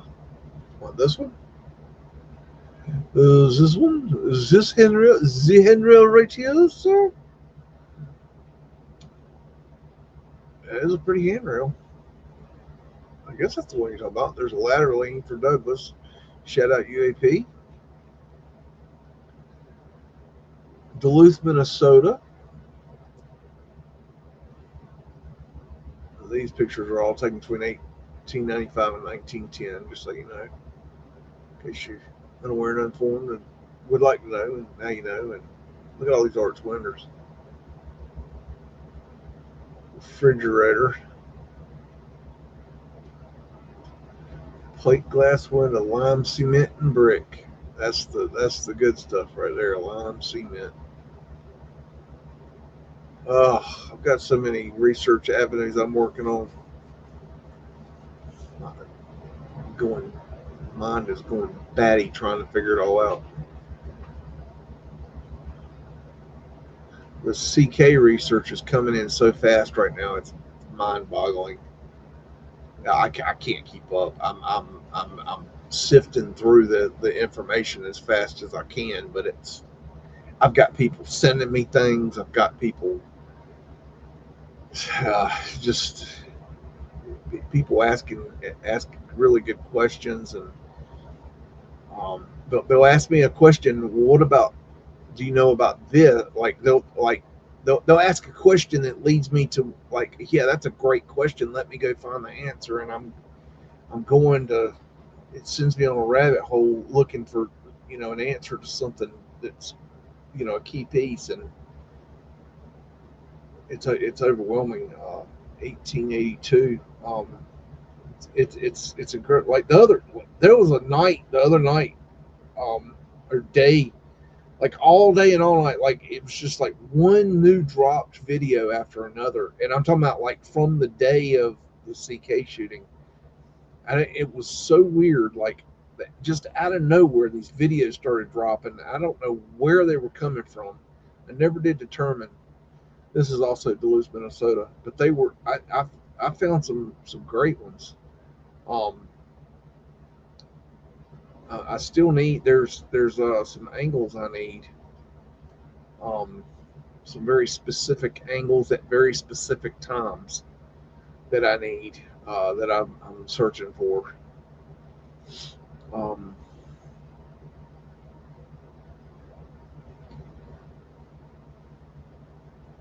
Another thing, there's a thing going on right now. Y'all might be seeing this, or y'all might see this. There's people going around saying that there's a guy in a gray hoodie that jumps into the back of Charlie's SUV as Frank Turk opens the back of the SUV.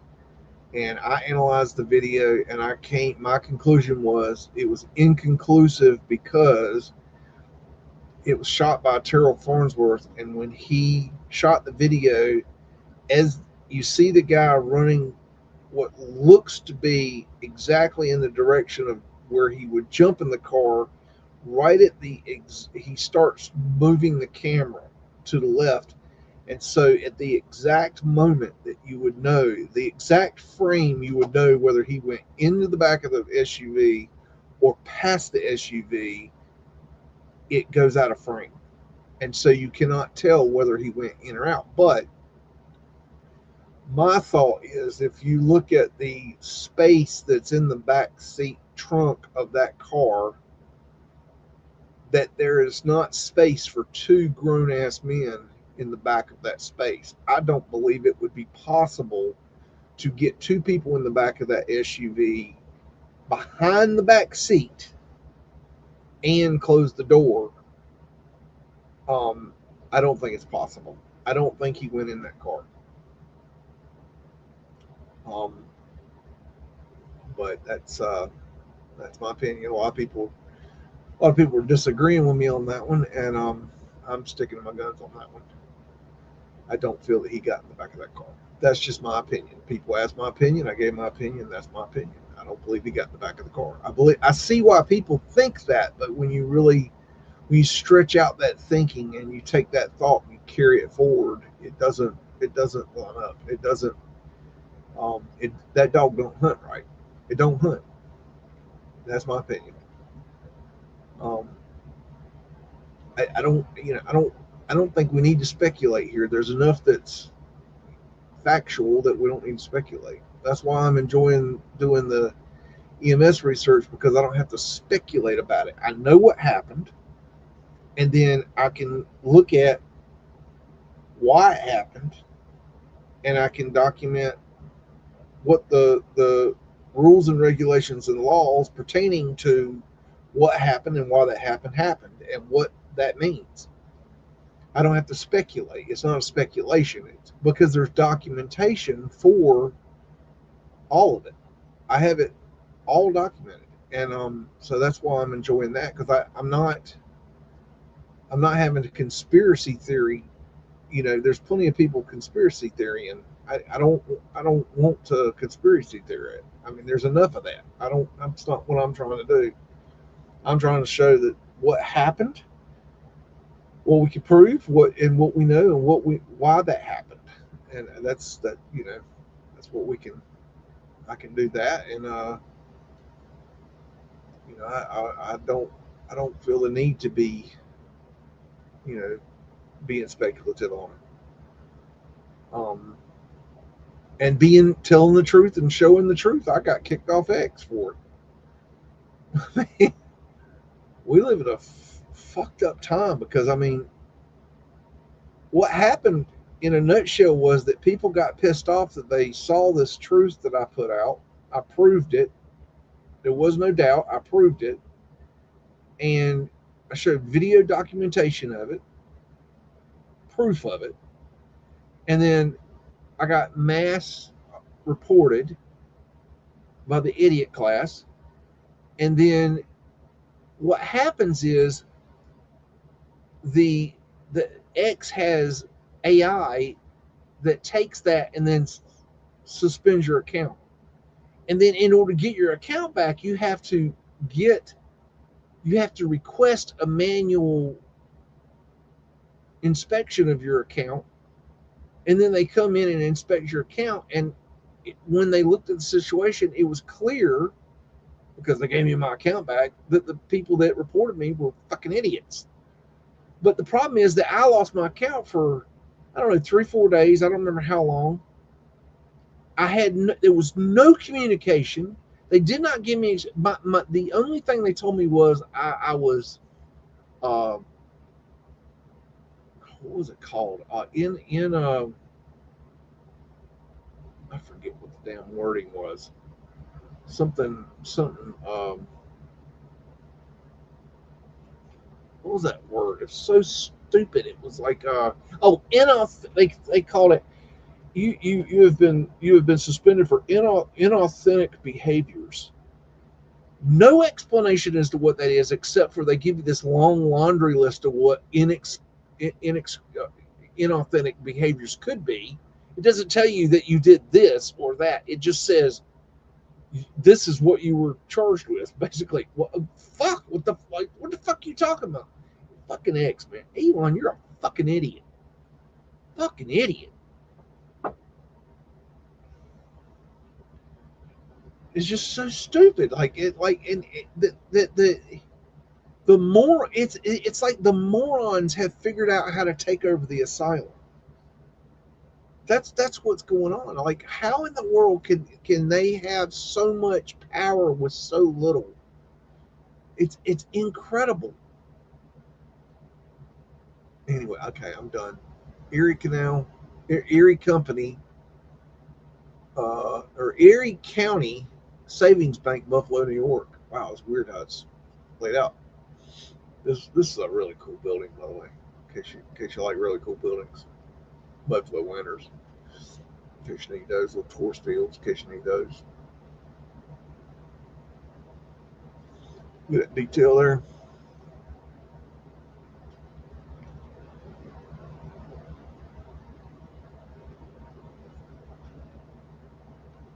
That was an aggravating thing to go through. Those portholes. That one's open there. You can see it. That one's open. Really, really nice detail there. That was an aggravating thing to wake up to. You know, I well, not when, no, excuse me, I didn't wake up to that. I woke up to it going viral. Um, oh, and also I went, I think I can't remember what I told you or not, but yeah, I think I did. But I made my EMT research go viral on Instagram and X a couple weeks ago. Um, and it got over 400,000 views on X and over 100,000 on Instagram. Um, and and that was last. I was able to track it. It started going viral on a few channels, because what I did was I shared it out with these other channels that were bigger, and then they started like reposting my stuff, and it didn't go viral on my channel, but it went viral on their channel. And my whole point is to get the information out. So I'm taking the win on that. I've always said I'm not looking for the subs. I'm not looking for the, the credit. I'm looking to get the story to the people, the information, the research to the people. I just want the research to be done right, but it went viral. It went literally textbook viral. That's over 500,000 looks, within 24 hours, and that's where I lost track of it. It kept going. It's still going. I don't know where it is. It because it kept getting reposted and like it. Who knows? I don't even know. But it did have stuffed beagle logo on it, and so you might see a stuffed beagle in the background here and there, which was, I don't know, it's just really cool. It's the first time I've ever been viral. And then the other one was it was going it was rocking. That one I got banned for it. That sucker was cooking, and that was on my channel, and they cut it off. They it was like it was I was getting so many notifications, it was insane. Um, and then all of a sudden it just stopped, and I'm like, what the hell? That was just weird. Like, because I happened to be watching it at the time it got locked off. Look at all these other videos, and it it just went just dead cold. Like it went from like just absolutely rocking to just dead silence. And I'm like, what the hell was that? And then the next thing I know, I see your accounts has been suspended. I'm like, huh? Like, for what? like, it was really weird. It was really, I'd never seen that happen, and it happens to a lot of people. I'm not special here. I'm just saying that this is a tactic that the shitheads use, and it'll come back to haunt them. They're going to regret that one day.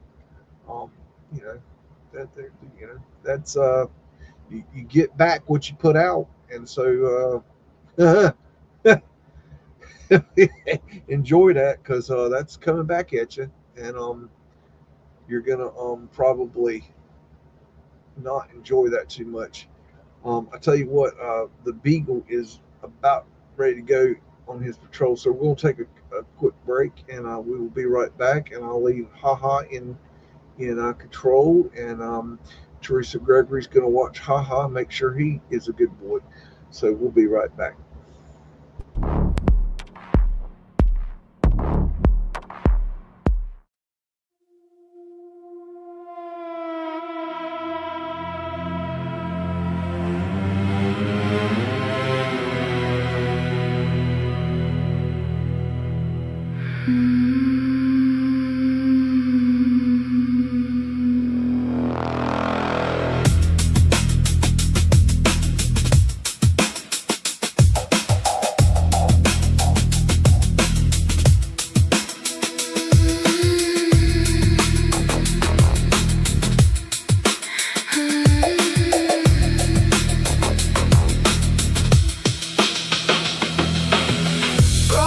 Into the void, can you hear me now? Hear me now. Frequencies collide in the underground. Underground. Truth cuts through the noise when the world falls down. Falls down. Silent frequency. Nobody's around. Nobody's around.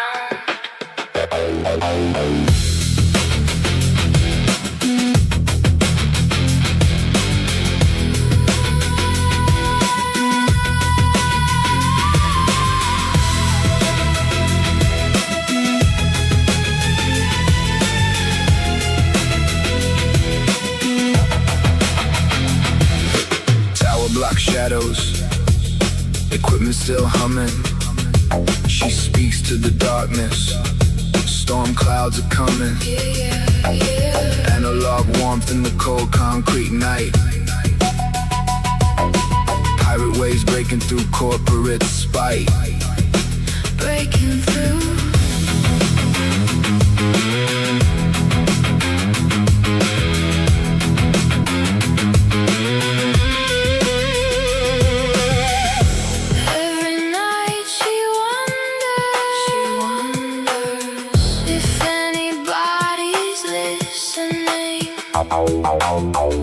White noise and thunder, while the city's glistening. Broadcasting to the void, can you hear me now? Hear me now. Frequencies collide in the underground. Underground. Truth cuts through the noise when the world falls down. Falls down. Silent frequency. Nobody's around. Nobody's around.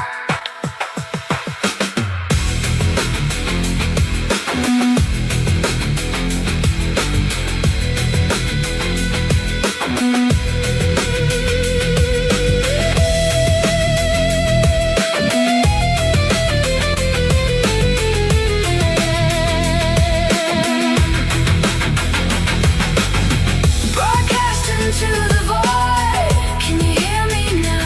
Hear me now. Frequency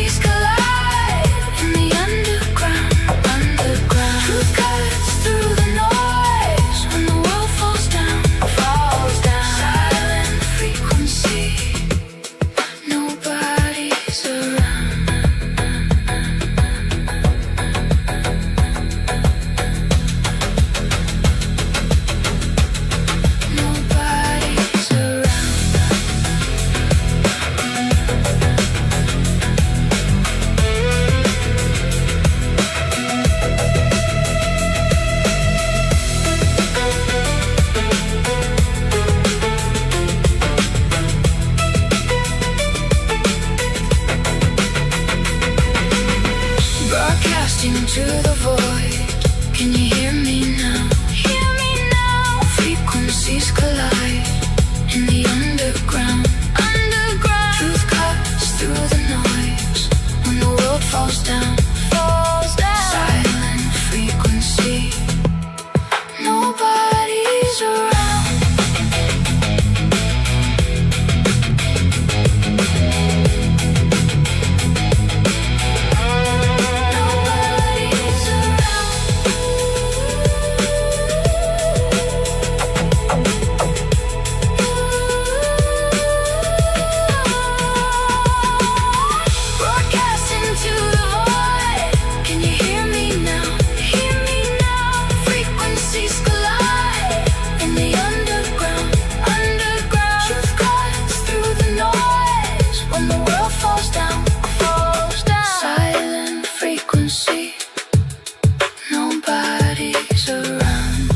Signal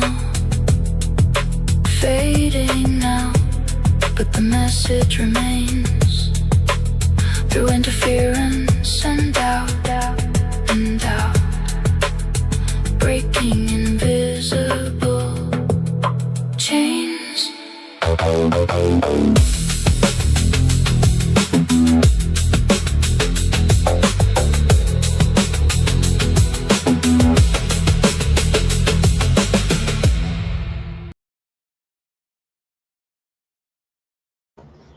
Okay, we are back. We are back. Yep, we is back. Here you go, baby. You want some biscuits? Where's my biscuit lover? Who's the biscuit lover? Come here, say hello. Come on, come say hello. Yeah, want a biscuit? He likes a biscuit. Here you go, baby. Come here. You want another biscuit? Here you go. There you go. Mistress says you get 15 biscuits. I don't agree with that, but whatever. Whatever. You get 15 biscuits, I guess. Okay, we're ready to rock and roll again. Okie dokie. Good to go. Okie dokie. Let's get back into it here. Okay, add these to stages. Okay, these. Okay. Exposition Building, St. Louis. Oh, hey. What's your problem, man? What in the world? What's going on? Hey, how you doing? Castle Square Opera Company. Faust. Gonna do Faust. All right. I'm sorry, but I just personal opinion is opera sucks. I don't know why anybody would ever listen to it, and that's right there. Photo manipulation. They've shaded out that person right there that's walking. There's another one right here. That looks like a horse, maybe. Kind of looks like a horse hoof. As you know, on this channel, they do quite a bit of photo manipulation. And there's another one that's been kind of a little bit manipulated. Yeah, I don't know why anybody would ever. I just opera sucks. I'm sorry. I just can't. I just can't. Now, granted, I had a bad experience listening to opera when I was little. They brought an opera troupe to my school, and they did the opera in third grade, and it was horrible. Absolutely the worst music I've ever heard in my life, and I have not been able to listen to opera ever since. That might be the problem, but from what I remember, opera sucks ass. That's my opinion. Opinions like assholes. Everybody's got one. That's mine. Phoenician shell. I don't know. I just don't get it. Why do you want to listen to a dying cat with nails scratching on chalkboard? That's what it sounds like. Sounds like ass. Sounds like a pack of assholes singing in unison with trumpets. It's horrible. I don't know how to describe it. It's the worst music I can imagine. That's basically just it. Look how big these arches are. Is that a door right there? Like, what's up with that? Is that a freaking door? I don't know. That's whatever. That's big. Whatever it is. I don't know. I think we'll see no opera. Fifth Avenue, 65th Street, 65th Street. Let's call it 65th Street because that sounds better. New York City. Hmm. Bum, bum, bum, bum, bum. And a little side note: when I did see that uh, opera troupe, we were in the basement with Mudflood vendors at the school I was at. So it was in a Mudflood basement that I saw opera. Of course, I didn't know about the Mudflood. I'd have been. Let's talk about the Mudflood, and y'all can shut up that opera. Like that'd be good. Like just oh god, horrible stuff.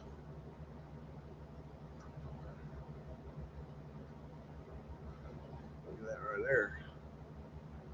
What kind of critter that is? Look at Mudflood winters and that fancy wrought iron work there. Boy, look at that. Boy, that's fancy stuff right there.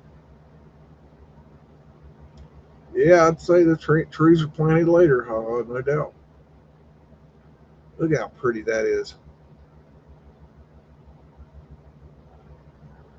You know, we see these buildings, these pictures of these buildings and things, porthole, and but one thing we don't really understand, and we never will, is that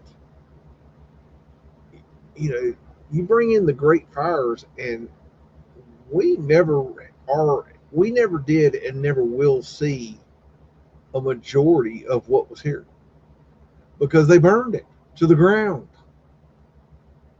So this is just what they saved. Matter of fact, a lot of this they've demolished. So this isn't like, oh, they saved this. No, not really. No, you go and look today, it's not too. Uh, well, is there a year on this? These images were all taken between 1895 and 1910. Is all I can tell you because that's the years that there's no date on it. Sometimes I sometimes I forget to put the date on it because I'm an idiot. You know, that's my excuse. I'm sticking to it. No, sometimes I do forget to put the date on it because it's so aggravating. When I go to download these, this is the process. I go down the list of the photographs. I open up in a separate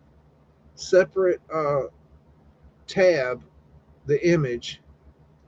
I decide whether or not I want to keep it, and then I select which download level I want, what grade I want, and I always select TIFF. You see, it says TIFF up here. I don't know if y'all can see that. It says TIFF. It's the TIFF image, which is the highest resolution, and I mean it's high. And then I have to separately copy the title. Then I have to go and find the picture after it downloads, which downloading from the Library of Congress takes a little bit of time. They're slow as shit. Then I have to add that title to the image on my computer. Then I have to go back and check the date and copy the date, and then go back to the image and add it to the name of the image. I got to do all that to get one of these images. And so that's why a lot of times the date isn't on there because, well, I get lazy. That's my excuse. I'm sticking to it. This is Fifth Avenue on a winter morning, New York City. New York City. Fine morning for a stroll down through the snow. I wonder if they have chemtrails in their snow. I don't know. Probably don't. There's Fred. Fred and Fred. I've got an obelisk here in case you need that. Yep, need that, Mike. Yep. Misa might need that. Yep. Ether and cresting. Ether and tenor. Mm-hmm.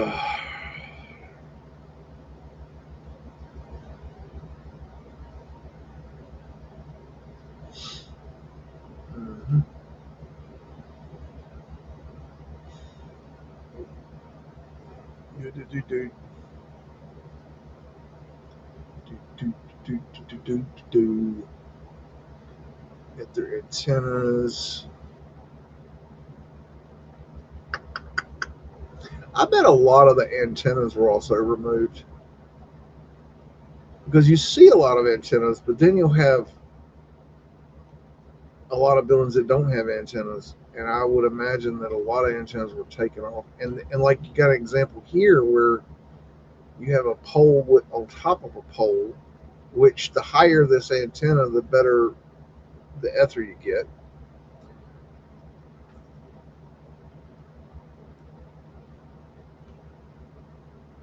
So it's like, you got to wonder if maybe this was an antenna and then they added another antenna from another building. I don't know. I'm just thinking outside the box. I don't know. Something I wish we had more on because they clearly removed the technology. They removed, like, you go now. There's no quote unquote flagpoles on buildings. I mean, it was stupid to begin with to even believe that. Anybody is, and I highly suggest you run this test. Go buy you a flag. I don't care if it's a Hello Kitty flag or an American flag or a Don't Tread on Me flag or whatever. Just buy a flag, any kind of flag, a big flag, a little flag, doesn't matter, any kind of flag, and put it on a pole. Okay, and see how long it lasts. Just leave it up there, see how long it lasts, and you're going to find that flag, it don't hold up. That's why in the military they take the flags down every day, and they fold them up because they know they can't hold up. This is Fifth Avenue from 42nd Street, 1890 to 1915. Do, do, do, do, do, do. Got pavement light right here. These are original bullseyes, Hyatt lights. They didn't last very long because they were so easy to pop out with a lady's heel or even a man's cane. They were about 1 inch round, but they were, with enough pressure, they just popped right out.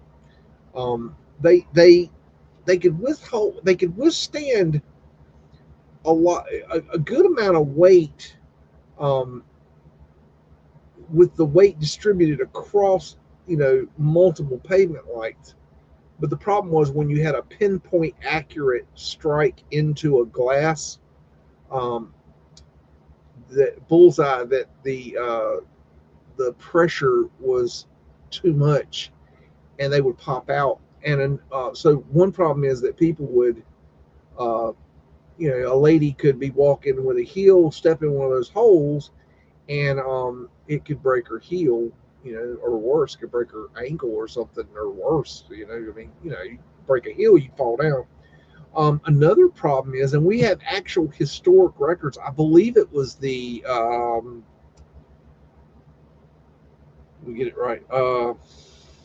Baltimore fire, that they have a record that a cigar was dropped down through a pavement light into a basement, and that's what started the Great Baltimore Fire.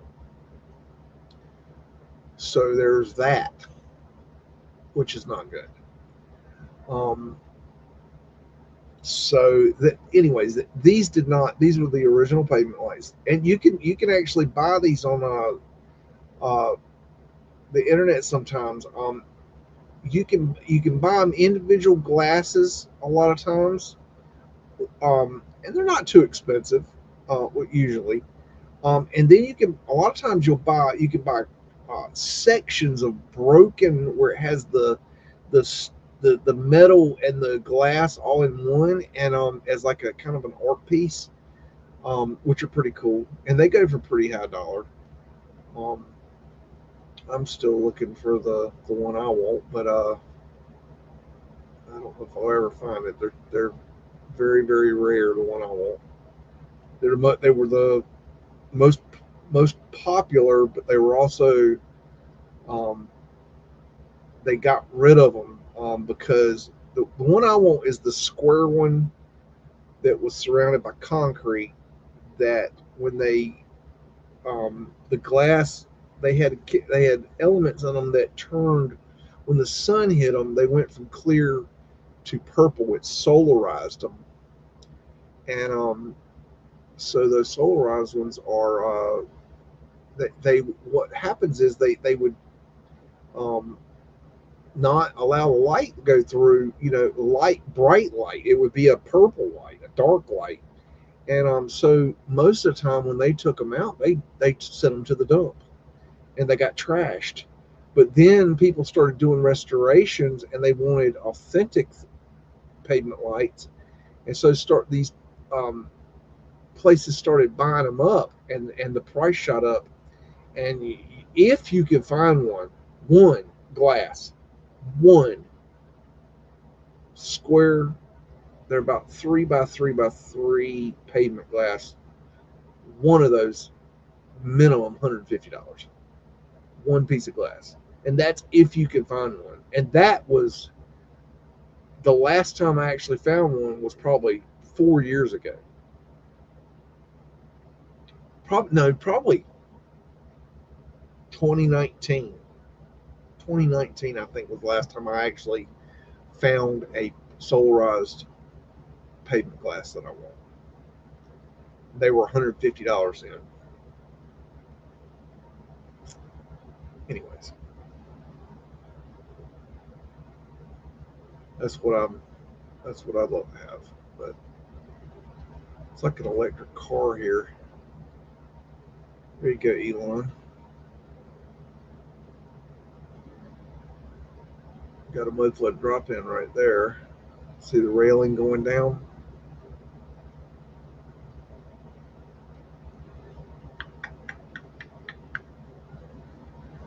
Got 5th Avenue north from 51st Street, New York.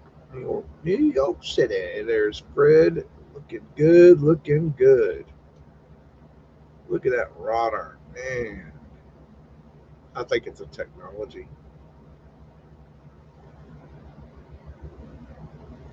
Modern day firemen are just suspect. Yeah, the um, there's some interesting history about the fire departments back in the day. Hell, today, but um, yeah, there's that's an interesting topic. Um, Complicated too. Torch field, portholes.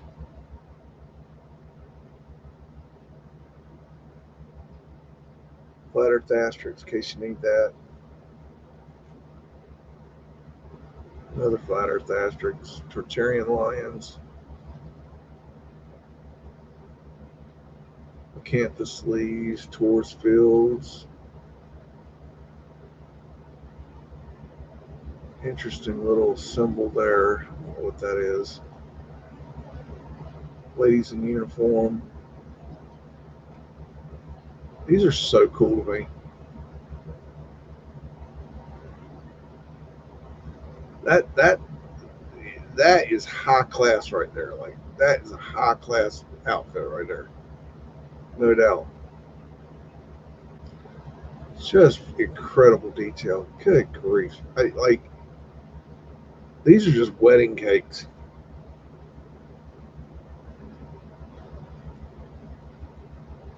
The dragon. Look at this dude sitting up here. Ether finials up there and there.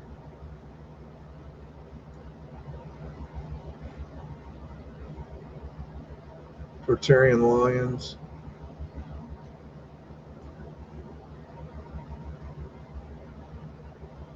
It's there's so I'm a big I'm a big fire department fireman. I've always had interested in that ever since I was little. Um, I love TV shows about firemen and movies about firemen, and um, the history of the fire department, and um, stories about fires, and just something I've always had an interest in. It's just really, there's a lot that could be talked about. A lot to be talked about. I mean, I mean, really good things. There's some really not so good things. Uh, got a griffin right there, Tartarian griffin. Um,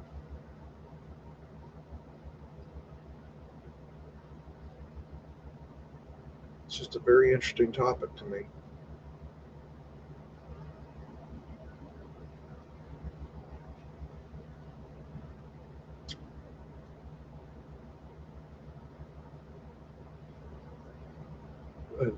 Horse carriage is looking inherited, huh?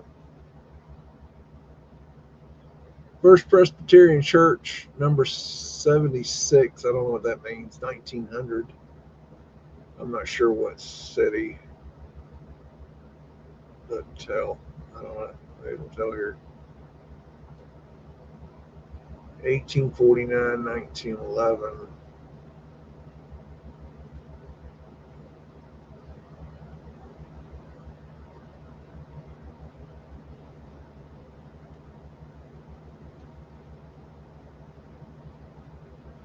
Churches always seem to have a weird history if you start getting into them. I don't know why.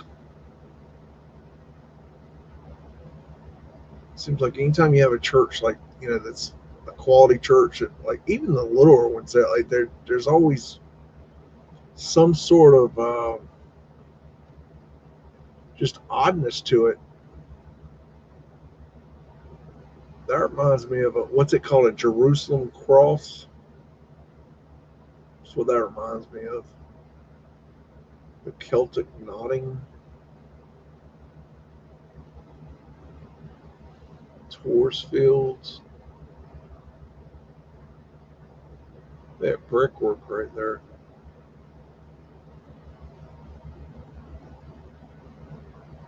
There's some sort of photo manipulation right there. See that? I don't know why they did that. It's kind of strange. I don't know what that is or what that's for. It's an odd little feature right there.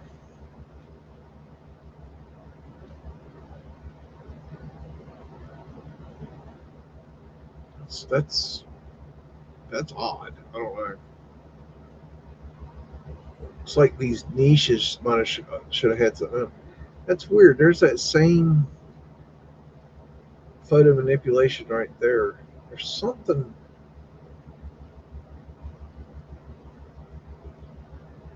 I don't know what that is.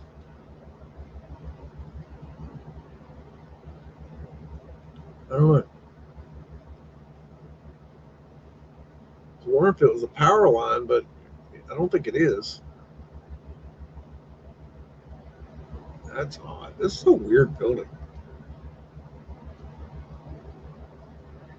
You see how these bricks are different colors? That is hard to do. That is not simple masonry. That is not random. I've watched masons do this before. That is not random. You might think, oh, they just grabbed a brick. They just had different color bricks and they just grabbed a brick. No. They are very specific about how they do these. And look at that. You got long, short, long. You got this layer of short bricks right here tying into the back wall. You got these bricks standing up. Look at the almost a swastika right there. This is quality, high level masonry right here to me. This isn't Mexican labor right here, is what I'm saying. Mexicans can build, but don't expect it to look good or last long. They don't. I don't know what the hell they're doing, but they don't build to last. They build to get it done quickly. And this isn't Mexican labor here. I'll assure you that.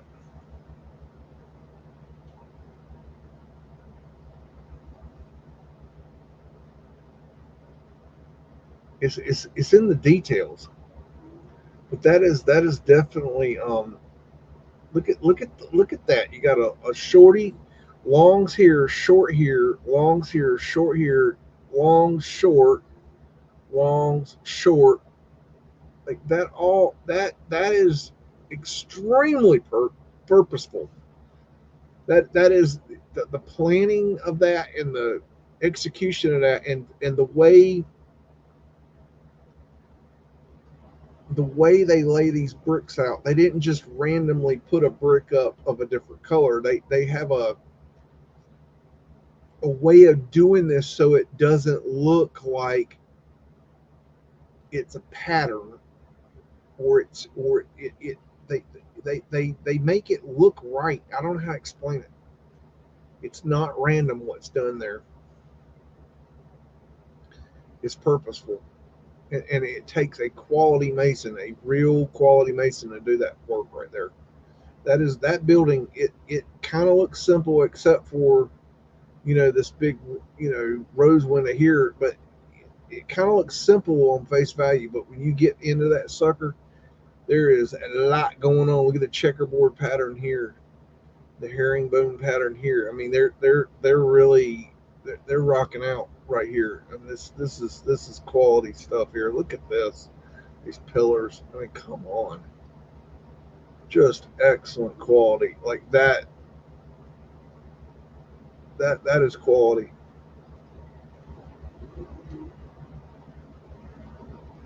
That's the kind of thing that should be studied right there. That's that's no joke right there.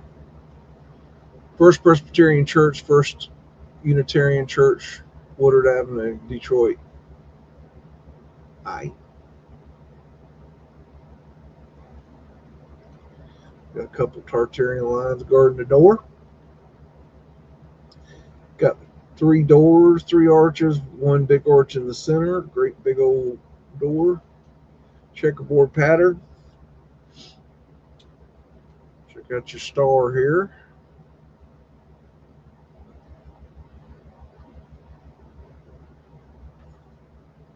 That could be I forget what it's called.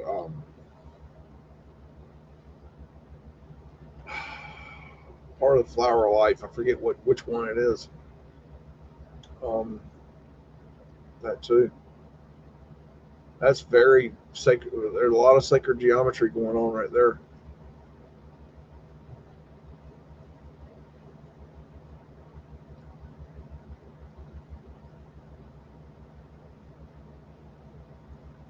That's fancy. Yeah, that's fancy. Wind catcher. That's their finial up here.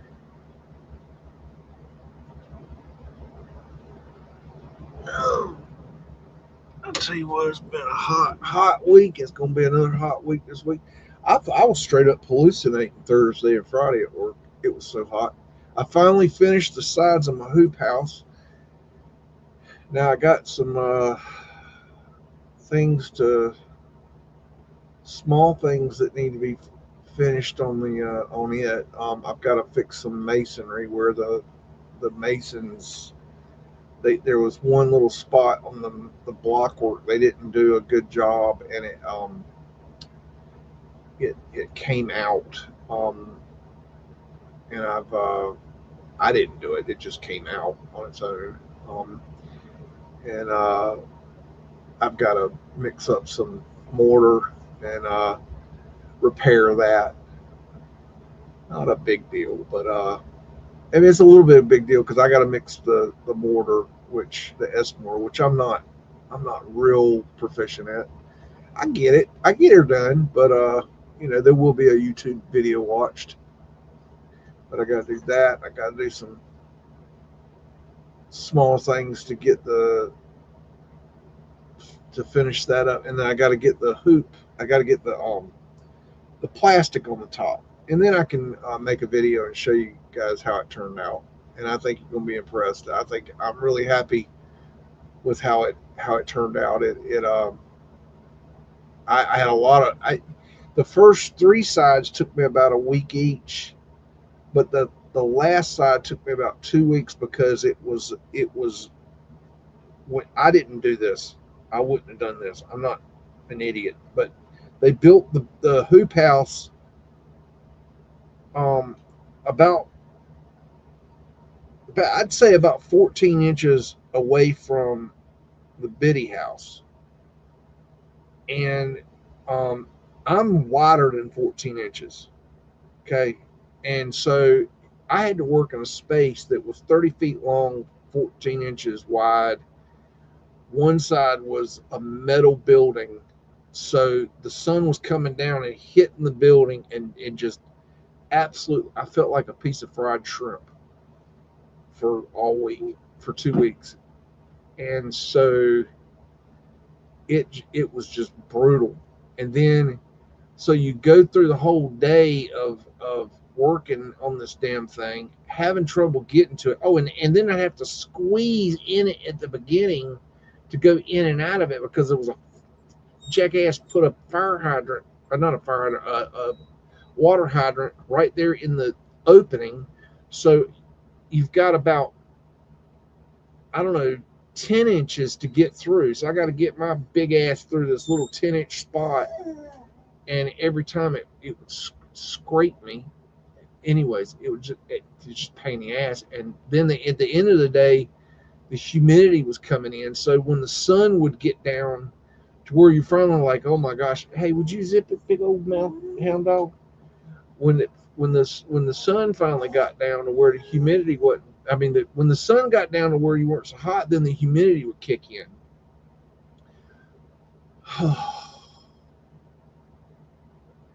Be getting my ass kicked, and then I hurt my arm. Anyways, I was just a whiny little bitch for last week.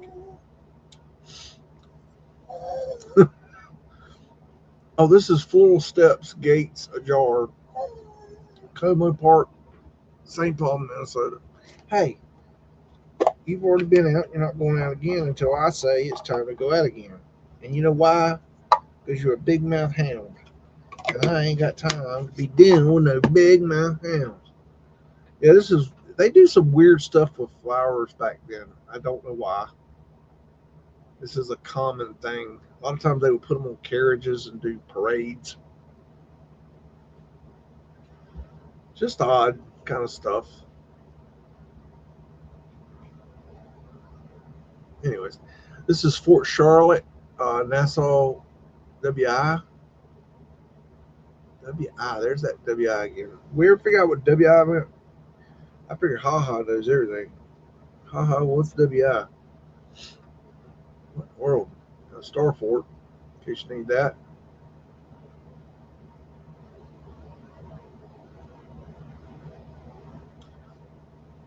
Steam plant, smokestack, wind catcher. There's your Star Fortage. And no, I don't believe they were forts.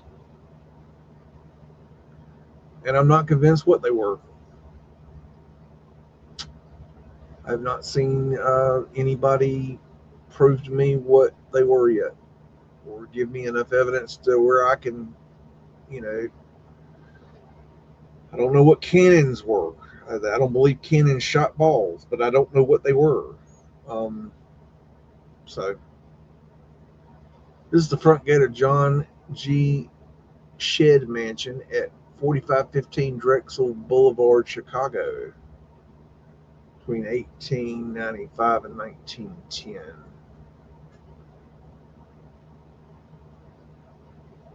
Very nice.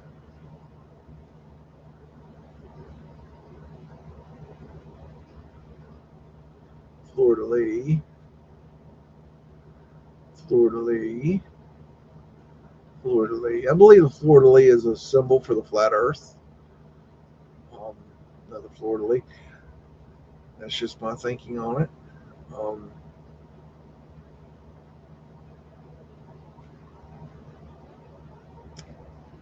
Not saying that I know that for a fact. I'm just saying that's my thinking on it.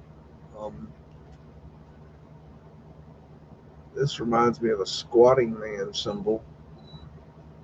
Hush, you big mouth. Well, eat this biscuit I was about to get. You get whiny. Got Mudflood winners down there. Got GPO 1892. Believe this is in Sydney, Australia, but I could be wrong. Somebody will tell me if I'm right. That's what I said, West Indies, but is that right? I don't know. You're guessing like I'm guessing. Somebody needs to get some answers. Oh my goodness, Siggy Star. Oh no, here he comes. Hide your biscuits. Lord have mercy. Here comes Siggy Star. There's a architectural urn. There's the big arch, two little arches and a porthole in the middle, and those portholes would open and close. So they were part of the wind catcher system. This is a really cool building. I think this is in Sydney. I think it's Australia at the very least. Okay, watch this. Okay, better be good. I only watch the best. You know this. This isn't the highest resolution image, but I thought it was cool. I got to throw a not so good one in here every now and then. Got a clock. Clocks are expensive. That's a hell of a structure right there. Just 1892, rocking out with that. 1892. Like, really? Fred. This little Fred right here. There's Fred right there. Can't see him too good. That's Fred. He's got Fred and Fred ink right here. Okay. And he's got his cart and he brought all this in right here. No problem. Fred did it. Okay. What in the world? Gana Noku from Quarry Island, Thousand Islands. What? Ooh, what? I speak English. English. Do you speak it? No. I don't know what the hell that is. Anyways, you got it. Read it. Don't read it.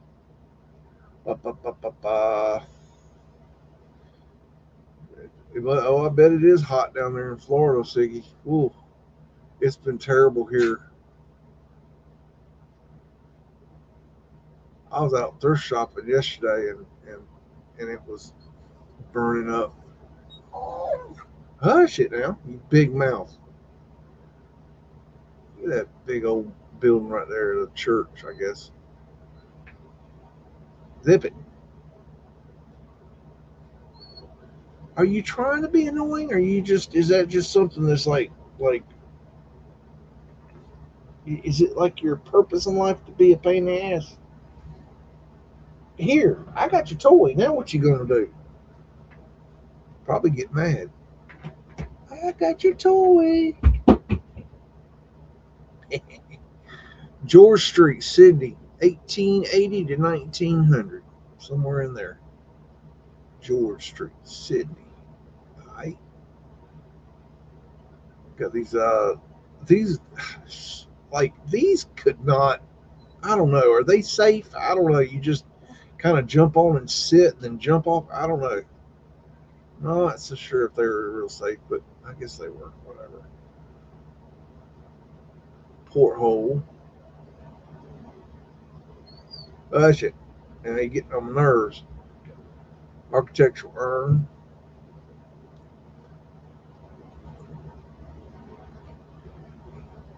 There's Fred.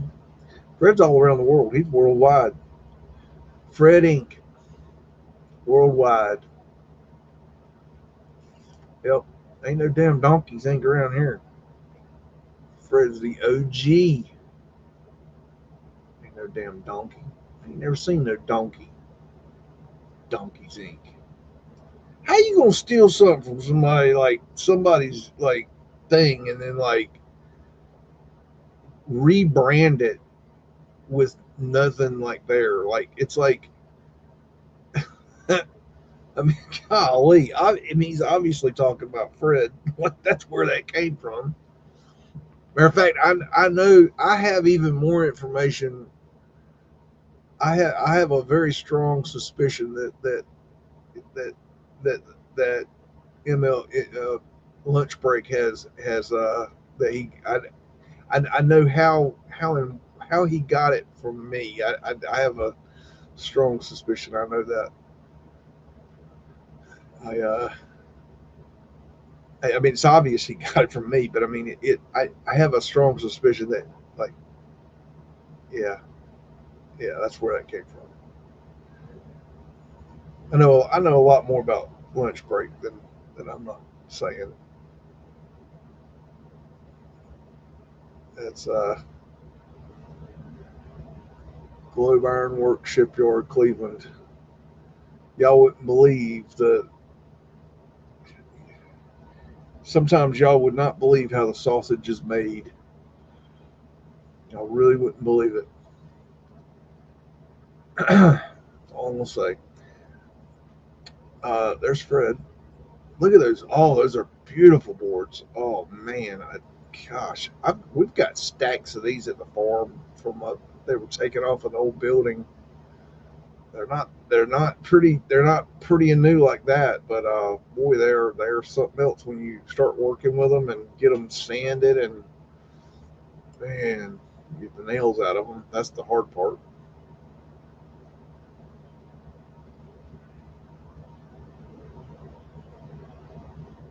Smokestack or steam plant.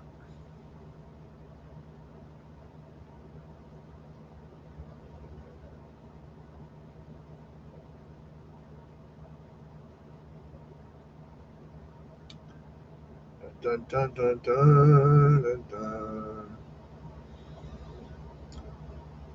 I'm not saying anything. I'm I'm I'm not saying anything.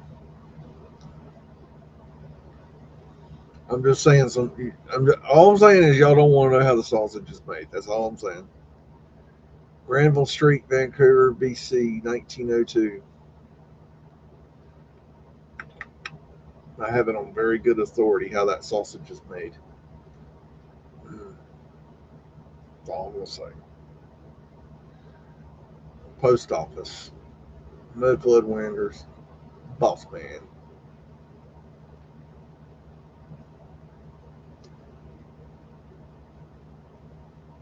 Campus Leaves.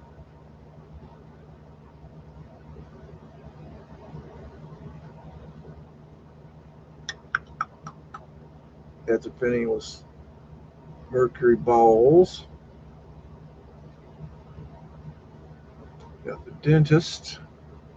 Oh, I love a good awning. Oh, those are good looking awnings. Man, I was hoping to see a good awning tonight. 1898.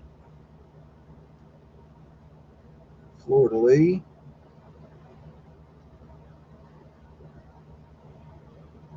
Those are pretty finials right there. Erected 1892.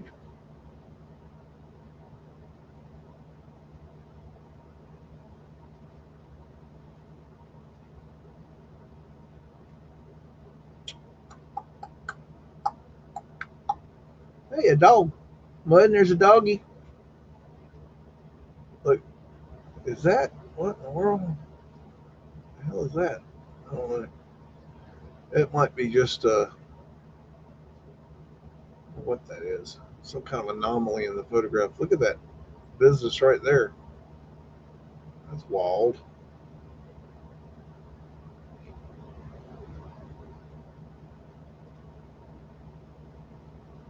Ooh, I'd hate to roof that roof. Ooh, no thank you. What was that supposed to be? Superman? The Victorian Superman? I don't know.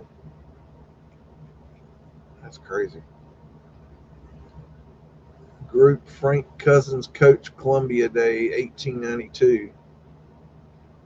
Got a team of Freds. Got some more Freds back here. I love how they like just pile on these things. That's great. Boy, he looks right out of Central Casting right there. So does he. Boy, she is just, yeah, she is not happy. Okay, sorry about that. Those dresses are hideous. I'm sorry, but those are bad.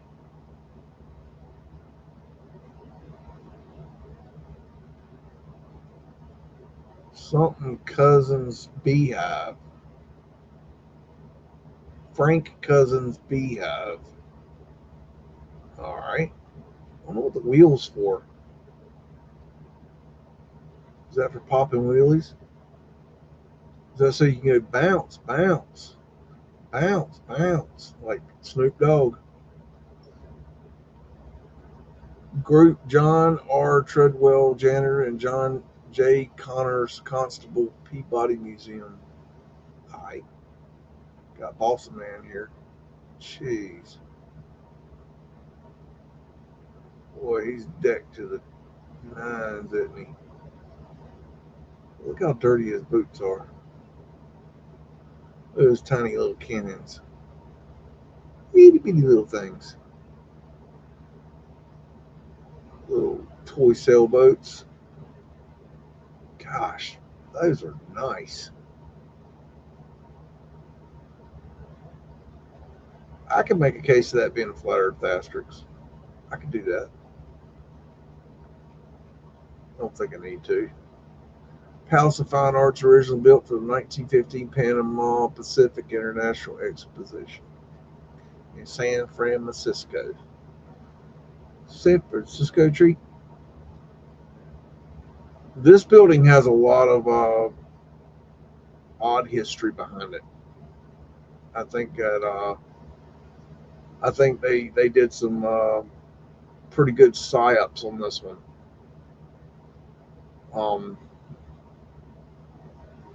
I would be very careful about what you believe and don't believe about this building right here.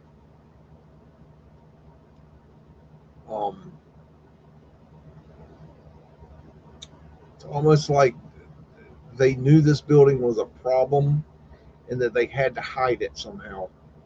And so they went to extreme lengths to do so, to hide its history. And I'll just leave that there. Just be careful what you believe and don't believe. I think there's more to the story. Palace of Education, 1915 Panama Pacific International Exposition in San Francisco.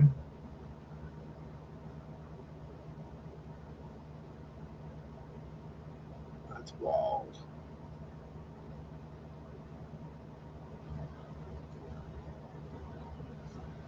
Moorish architecture there.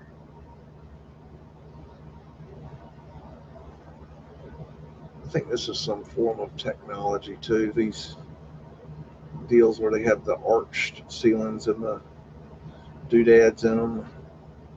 It's got a techie vibe to it. Just doesn't that doesn't strike me as San Francisco. To me, maybe not. I don't, it is what it is. And that is all the images for this week, ladies and gentlemen. I do believe. Since I didn't come and visit y'all last week, if y'all would like to do some Google dropping, if you'd like to put a location in you'd like me to go and take a look at, go ahead and put that in the chat. And if you can even be more specific about kind of maybe somewhere to start, if you have that, that can be helpful. A big part of the problem is when I do this is getting to the point, getting to finding where to look in a place I've probably never been can be challenging. Sometimes I get it right off, like I drop right in, it's like boom, there it is. And other times I spin my wheels looking, and I just look in the wrong place, and it's just a luck of the draw. So if you can give me some pointers, like a street name, like downtown, what have you, street name, Main Street, even whatever. Just give me an idea, um, and I will try to find that. So that's about that. I'm trying to think. I um,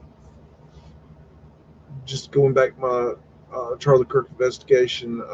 My EMS research is let me get the nuts and bolts of it. Is that I am working on a documentary on the EMS story.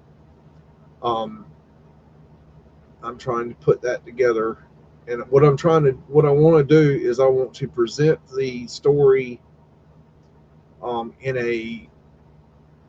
When I did it last time, I did it live, which is painfully slow. So I want to do it where it's edited to where it's not, where it doesn't take nearly as long to get through it. Because last time it was 5.5 hours. Nobody's going to sit through that. Although I will say that a lot of people that are finding my research are they're even making the comments, it's long, but it's well worth the watch. The people that are very serious about this stuff, and they really appreciate how deep I went into it. I'm going to go deeper, but I'm going to do it in a documentary style. It's not going to be. I'm not looking to make like a documentary a year or anything. I'm not. I don't do. I don't make documentaries that are like professional grade documentaries. I'm too meticulous with getting the information, so it's not that it's going to be the you know, I would need somebody to be, you know, a director or something to be able to do documentaries that way, because I don't make documentaries like that. That takes a whole nother level of skill that I don't have the time for. So what I want to do is put together something, that a documentary that is uh,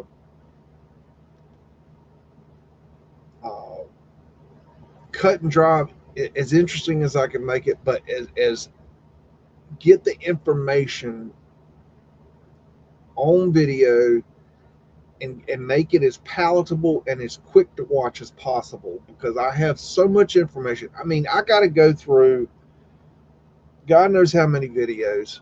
I got to go through, and not only, it's not just going through the videos, but you got to go through the videos, and then you got to zoom in on the videos, and you got to point out what to look at, and then you got to slow it down, and then you've got to discuss like why what I'm showing is important sometimes. Then I've got images that are important that need to be seen, and then it gets into the documentation, and that's where it gets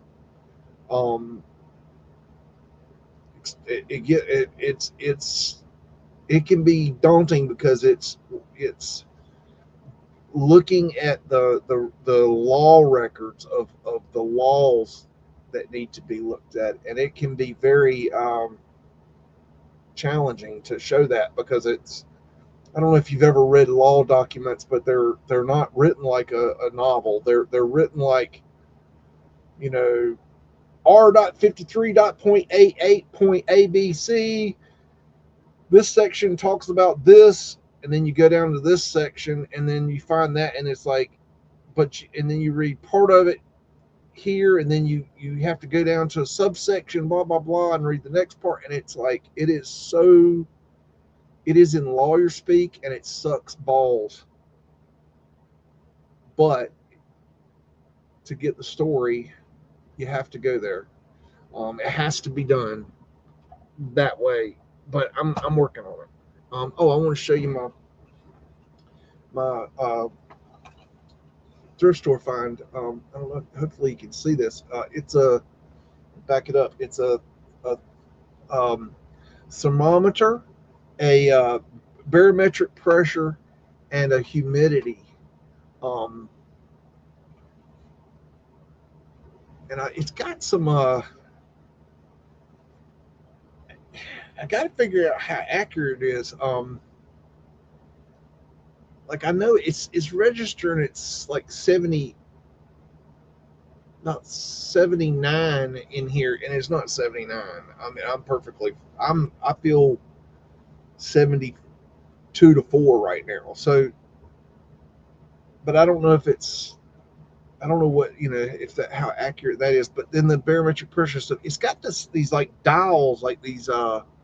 It's got a key here on the back for tweaking it, and I got to figure out how to tweak it. But anyways, I got this at the thrift store, and it had a price tag on it, and they were running a sale half off. So I got this for $1.50. I'm a thrift store junkie. I love some thrift store now. I can tear a thrift store up. I got some other stuff. Oh, I got a nice wind chime. I already put it up outside. I forgot what all I got. I didn't get much. I didn't get much. That's about all I got yesterday. I can't remember. I think that's about all I got. Okay.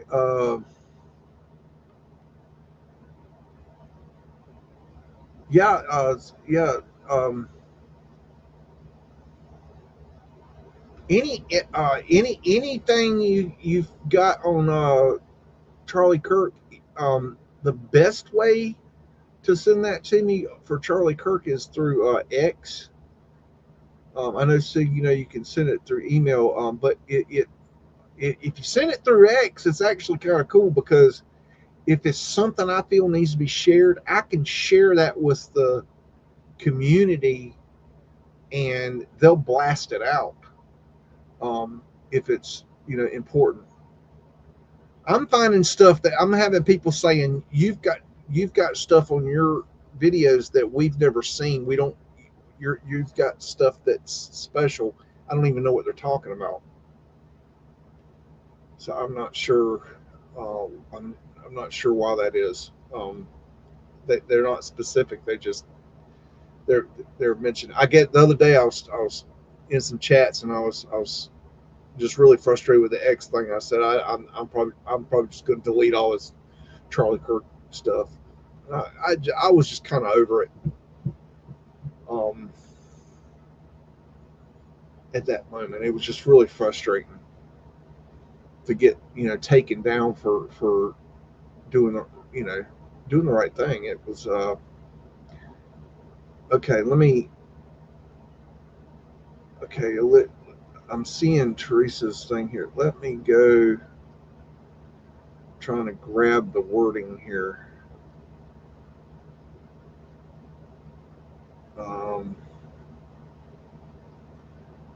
Okay, let me see. I'm putting it into the Google here. See if it comes up. All right, let me share screen. We'll check that out. All right. Where's my thing? Hold on, bear with me, y'all. Stop screen. Oh, I got shared. Okay. StreamYard is complicated, y'all. I don't know if y'all have ever used it, but let me make sure my doodad is right. Okay. And then Main Street. Maybe I won't have. Oh, okay.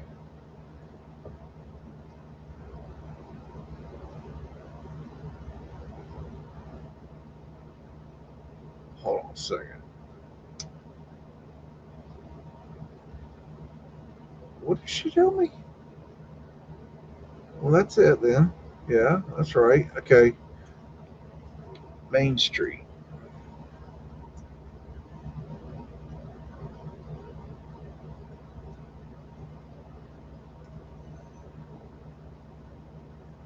Uh, okay, that ain't right. It's got to be here. That looks right. Okay, bear with me, folks. It takes a minute to find. Yeah, here we go. Yeah, let's start right here. Okay, here we go. All right, we're gonna go look.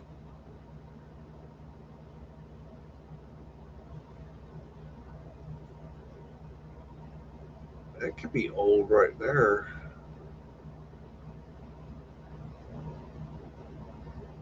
Maybe. Hard to tell. Hard to tell. That one I'm not sure of, but I'm not sure if that's old or not. That's hard to say. Could be though. Almost looks like it's been redone or something. That Look at that window right there. There was an arched window right there.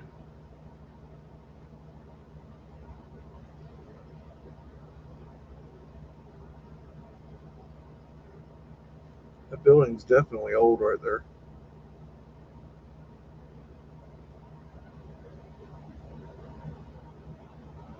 Wow, look at that. That's old portholes right there. You know, the brutalism that they did to these buildings is has just really hurt these buildings. Got a unscrubbed cartouche there with a sash on it.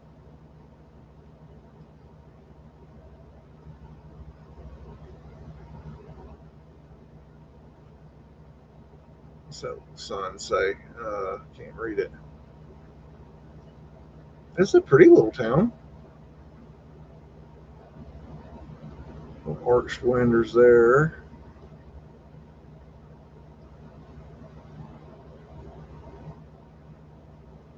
So you got that character there.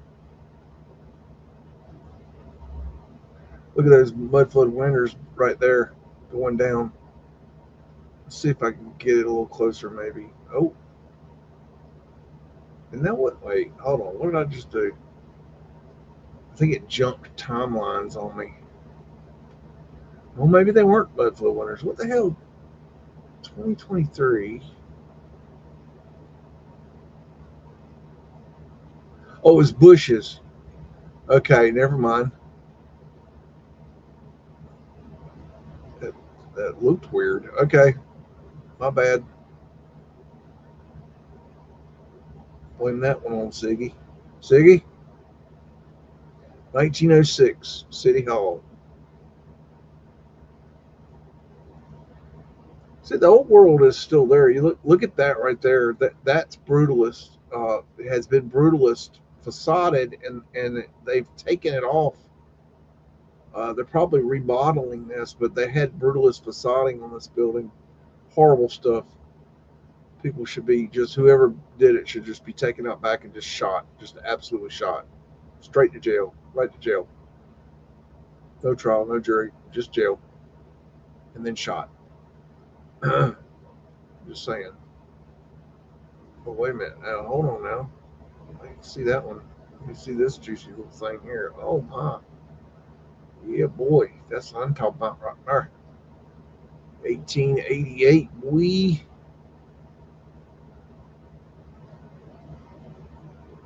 That's pretty. That's the beauty of this thing. You know, Streets Tartaria was in there, and this is something we talk about all the time. And this is something he based his channel on, was going to these small towns and proving that the mud flood in the old worlds, it is in the old towns just as much as the big towns, and the and you can find it everywhere.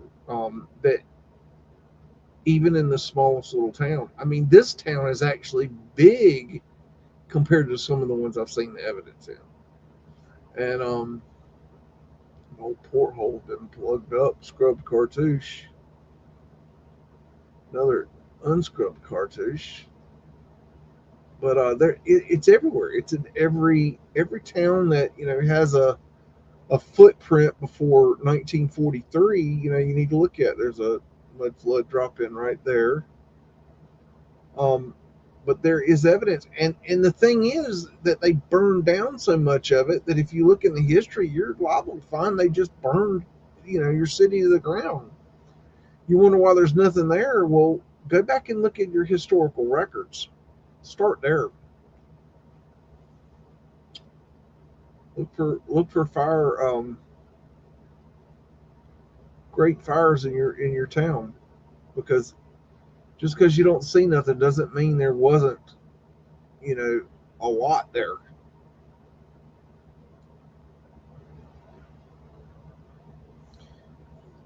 We've got towns in North Carolina that are set up a lot like this, where you have the courthouse in the middle. AD 1997. That's embarrassing. Don't even do that. No, that's embarrassing. Nobody cares. Nobody cares you put that in 1997. Seriously, that's just nobody cares. No, nobody at all. Period. Why would you do that? Block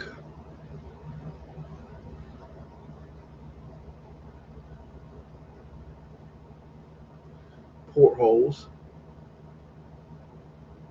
Garter building, I believe. Fraser Resort building. Okay, it's like that. Y'all best be sticking around the end. I got a little something something for you on the end of tonight's show. A little something something uh, that I'm gonna share with you. Um, I'm proud of. All right, I think let's get the um, one thing I like to do after I go and look at the downtown areas. I kind of like to look a little bit outskirtsy. Um, because one thing I learned is that the way these towns are set up, you'll have the downtown area, then you'll have the residential area, which is probably this, if I had to guess. And then one thing you can find in these residential areas is the school, because a lot of times the school was in the residential areas and not in the downtown areas. So if you look on these outside areas, you'll see these massive schools, um, if they're still surviving, in the outer line areas, and they're really cool. That pecan tree's dropping pecans tonight like crazy. So those damn squirrels that get up there and get them pecans. I don't see one in this town, but that's something to look for definitely. I have found so many like that. Alrighty. And let's see. Okay. All right. Let me see what got any other. Is anybody? And I'm trying to scroll back up to look for your request. The problem is I don't know where you started. Hey, Masonic Q. I saw you earlier. I was going to say, look, hello, One Big Pond. That's a cool name. Let me, where was that comment from Teresa? Wait a minute, wait a minute, wait a minute, wait a minute. Let me, nope. Oh, yeah, there it is. Okay.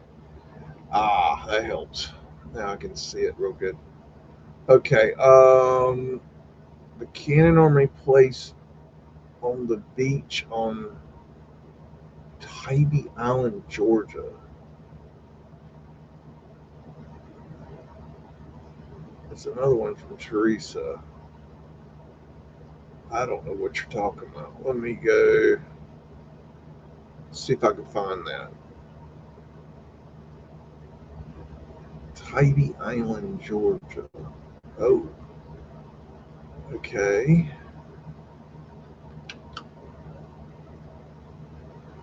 And what is it called? Cannon Armory. Cannon Armory. All right. I should have put that in. Mizuno put that in. Why is Mizuno put that in? Cannon Armory. Where are you? What is that? That's got a castle. Federal Batteries of Tartaria. That's maybe it. I don't know. Okay, let me type in Cannon Armory.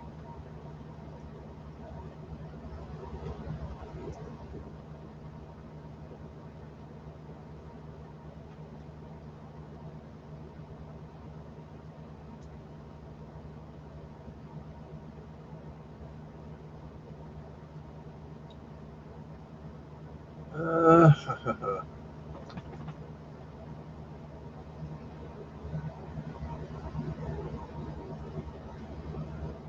don't know.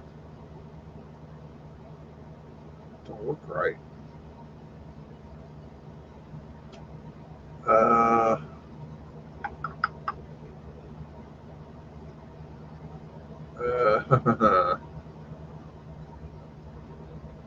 I don't see it. I'm gonna pass on that one. I'm not seeing it. I'm not seeing that. Hey Morgan, how you doing? I see Miss Morgan has joined us. Or battery. Okay. Let's see.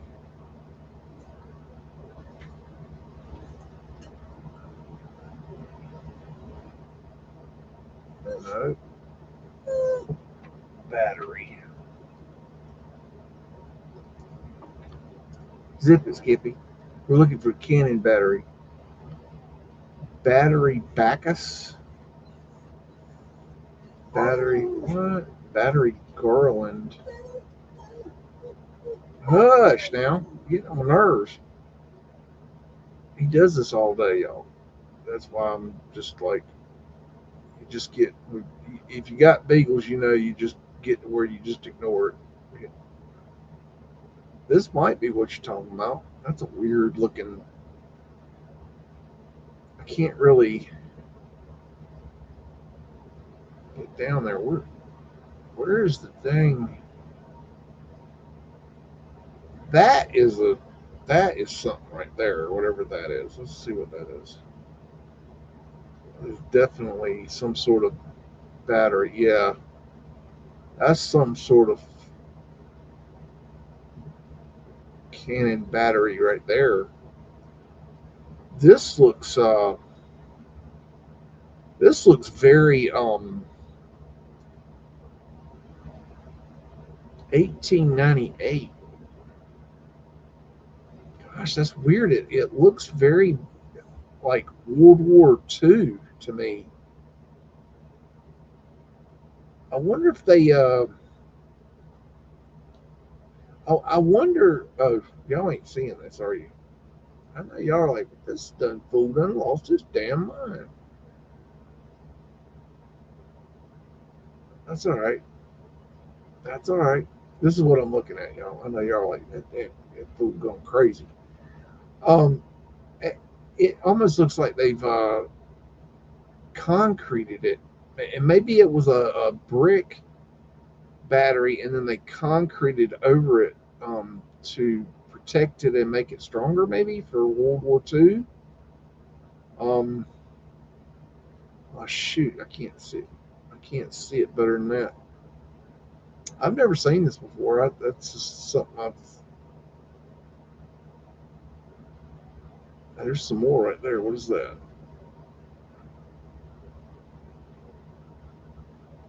That's horrible, horrible video or horrible imagery. Let's see if I can get an inside look or something. Let's see, what is this? Well, is it all the same damn thing? What's going on here? Try that. I don't know. What aggravates me about these pictures like this is they don't they don't put the dot in the place where the it's gonna drop.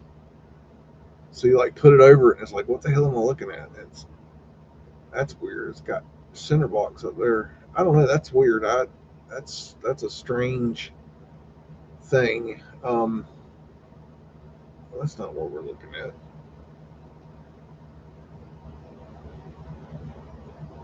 Hold on a second.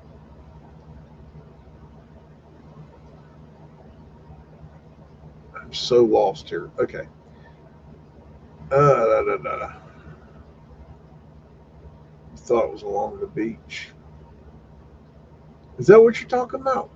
Oh, that's the place. Okay, okay, okay. That's good. That was weird. I haven't seen that one before. I've seen structures like that, but not that structure. There's a lot of forts um, around. That's a big thing. Um, a lot of that reminds me of that movie 1942 was it? That was a good movie. I think that's what it was called. 1942 or 19 I think it was 42. That was a pretty good movie. I like that. I don't know if you know what I'm talking about, but that was a fun movie. That was a fun movie. Hey, Miss Annie, how you doing? Tell you what, it's getting late, and I think I need to get on with my evening and get ready to go to work tomorrow. Um, it's gonna be a hot week this week. Um, I appreciate all of you hanging out with me tonight, and I'm sorry we couldn't be here last week. I'm feeling a lot better. Um, I literally couldn't run my mouse last week. My arm was hurting so bad I was incapable of doing a show. Um, so I ended up listening to X Spaces on Charlie Kirk X Spaces all night, and I couldn't even join in because I was just miserable. I was a whiny little bitch, but I'm feeling a lot better now. And So it's just part of getting older. It's just the way it goes sometimes. And I hope Miss Annie, I hope you're feeling a lot better. I know you're having some trouble now. So everybody sends your love and light to Miss Annie. She definitely can use it. Um, and I just wanted to, as we close out tonight, I had what I feel is a really big honor, and it was really special to me. Um, and I've shared this on my comment section, but um, I don't know if you guys went and took a look at this, but I'm going to show it to you tonight. Um,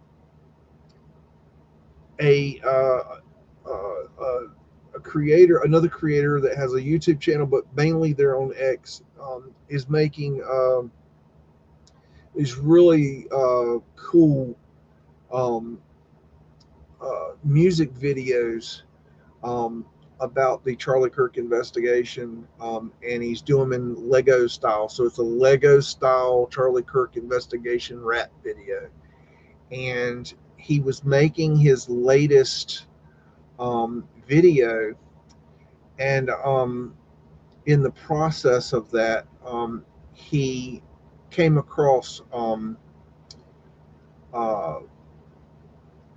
um, my EMT research, and so he incorporated it into the video he was working on. So at the end of the video, there'll be a section, and when you see Brian Harpole talking on the Sean Ryan show come on the screen at the end of the video, and then you will see the EMTs on screen. that is him shouting out my EMT research in his music video. And I just want to, I was just, it was just really cool that somebody got it and then took that and took it to another level. And I just really, really appreciated that. So this channel is a guy goes by the name Jacob Wardson on X and YouTube. His links will be in the video, and we're going to end tonight, and we're gonna see something pretty cool. I hope you guys enjoy this, and I really appreciate y'all bearing with me through these hard times that we're going through. I'm doing the best I can, and I know you guys are too. But just keep in mind that we are all glitches in the matrix. Ooh, they're gonna be mad about this one. Activate the stealth bots. Yeah. They told me stay in line, but I never fit the code. I'm the glitch. I'm a glitch in the matrix. Can't patch this, can't erase this. Every lie starts breaking. When the truth starts shaking, I'm a glitch in the matrix. and never sold my soul to fake it. If the system wants obedience, I'm the bug they can't replace with. I'm a glitch in the matrix. Everybody marching to the beat of the scream, living out a life that was sold as a dream. Scrolling every second, never asking what it means. While I'm pulling back the curtain, seeing gears in the machine. They say trust the program, I ask who wrote the code. Following the crowd down a manufactured road. I'd rather stand alone than be perfectly controlled, cause freedom costs more than a pocket full of gold. They can cancel, they can mock, they can lock another door, but every time they push me back, I'm coming back with more. I'm not here for your approval, I don't need your applause. I'd rather lose the world than surrender what I saw. I'm a glitch in the matrix. Can't patch this, can't erase this. Every lie starts breaking. When the truth starts shaking, I'm a glitch in the matrix. and never sold my soul to fake it.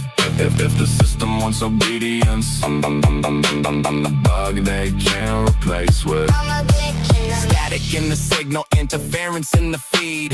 Questions make them nervous, so I planted another seed. I'm not programmed by the headlines, I'm not driven by the trend. If the script says bow your head, I'll rewrite it to the end. I'm the pixel out of place, the crack inside the glass. Every generation needs somebody who will ask. If I disappear tomorrow, they'll remember what I said. You can't imprison every thought that keeps waking up the dead. I'm the glitch, the error they ignored, the question they couldn't answer, the voice they couldn't silence. I'm a glitch, I'm a glitch, I'm a glitch in the matrix.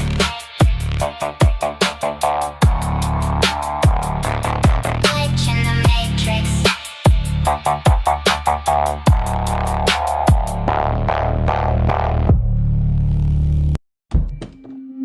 This motherfucker don't miss. No, he's fucking good. That motherfucker don't miss, man. He's good. In the heat of battle, he don't miss. No. In the heat of controversy, he don't miss. No.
you get it? Say woof again! Say woof again! I've got one that can see. Welcome to the underground.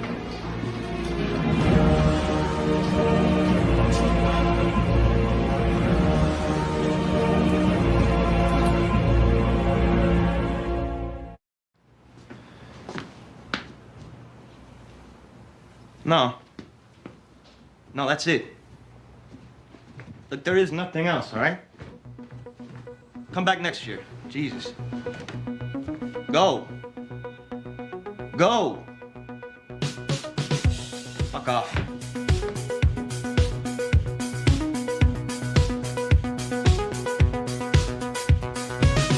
This is my kung fu, and it is strong. See you later.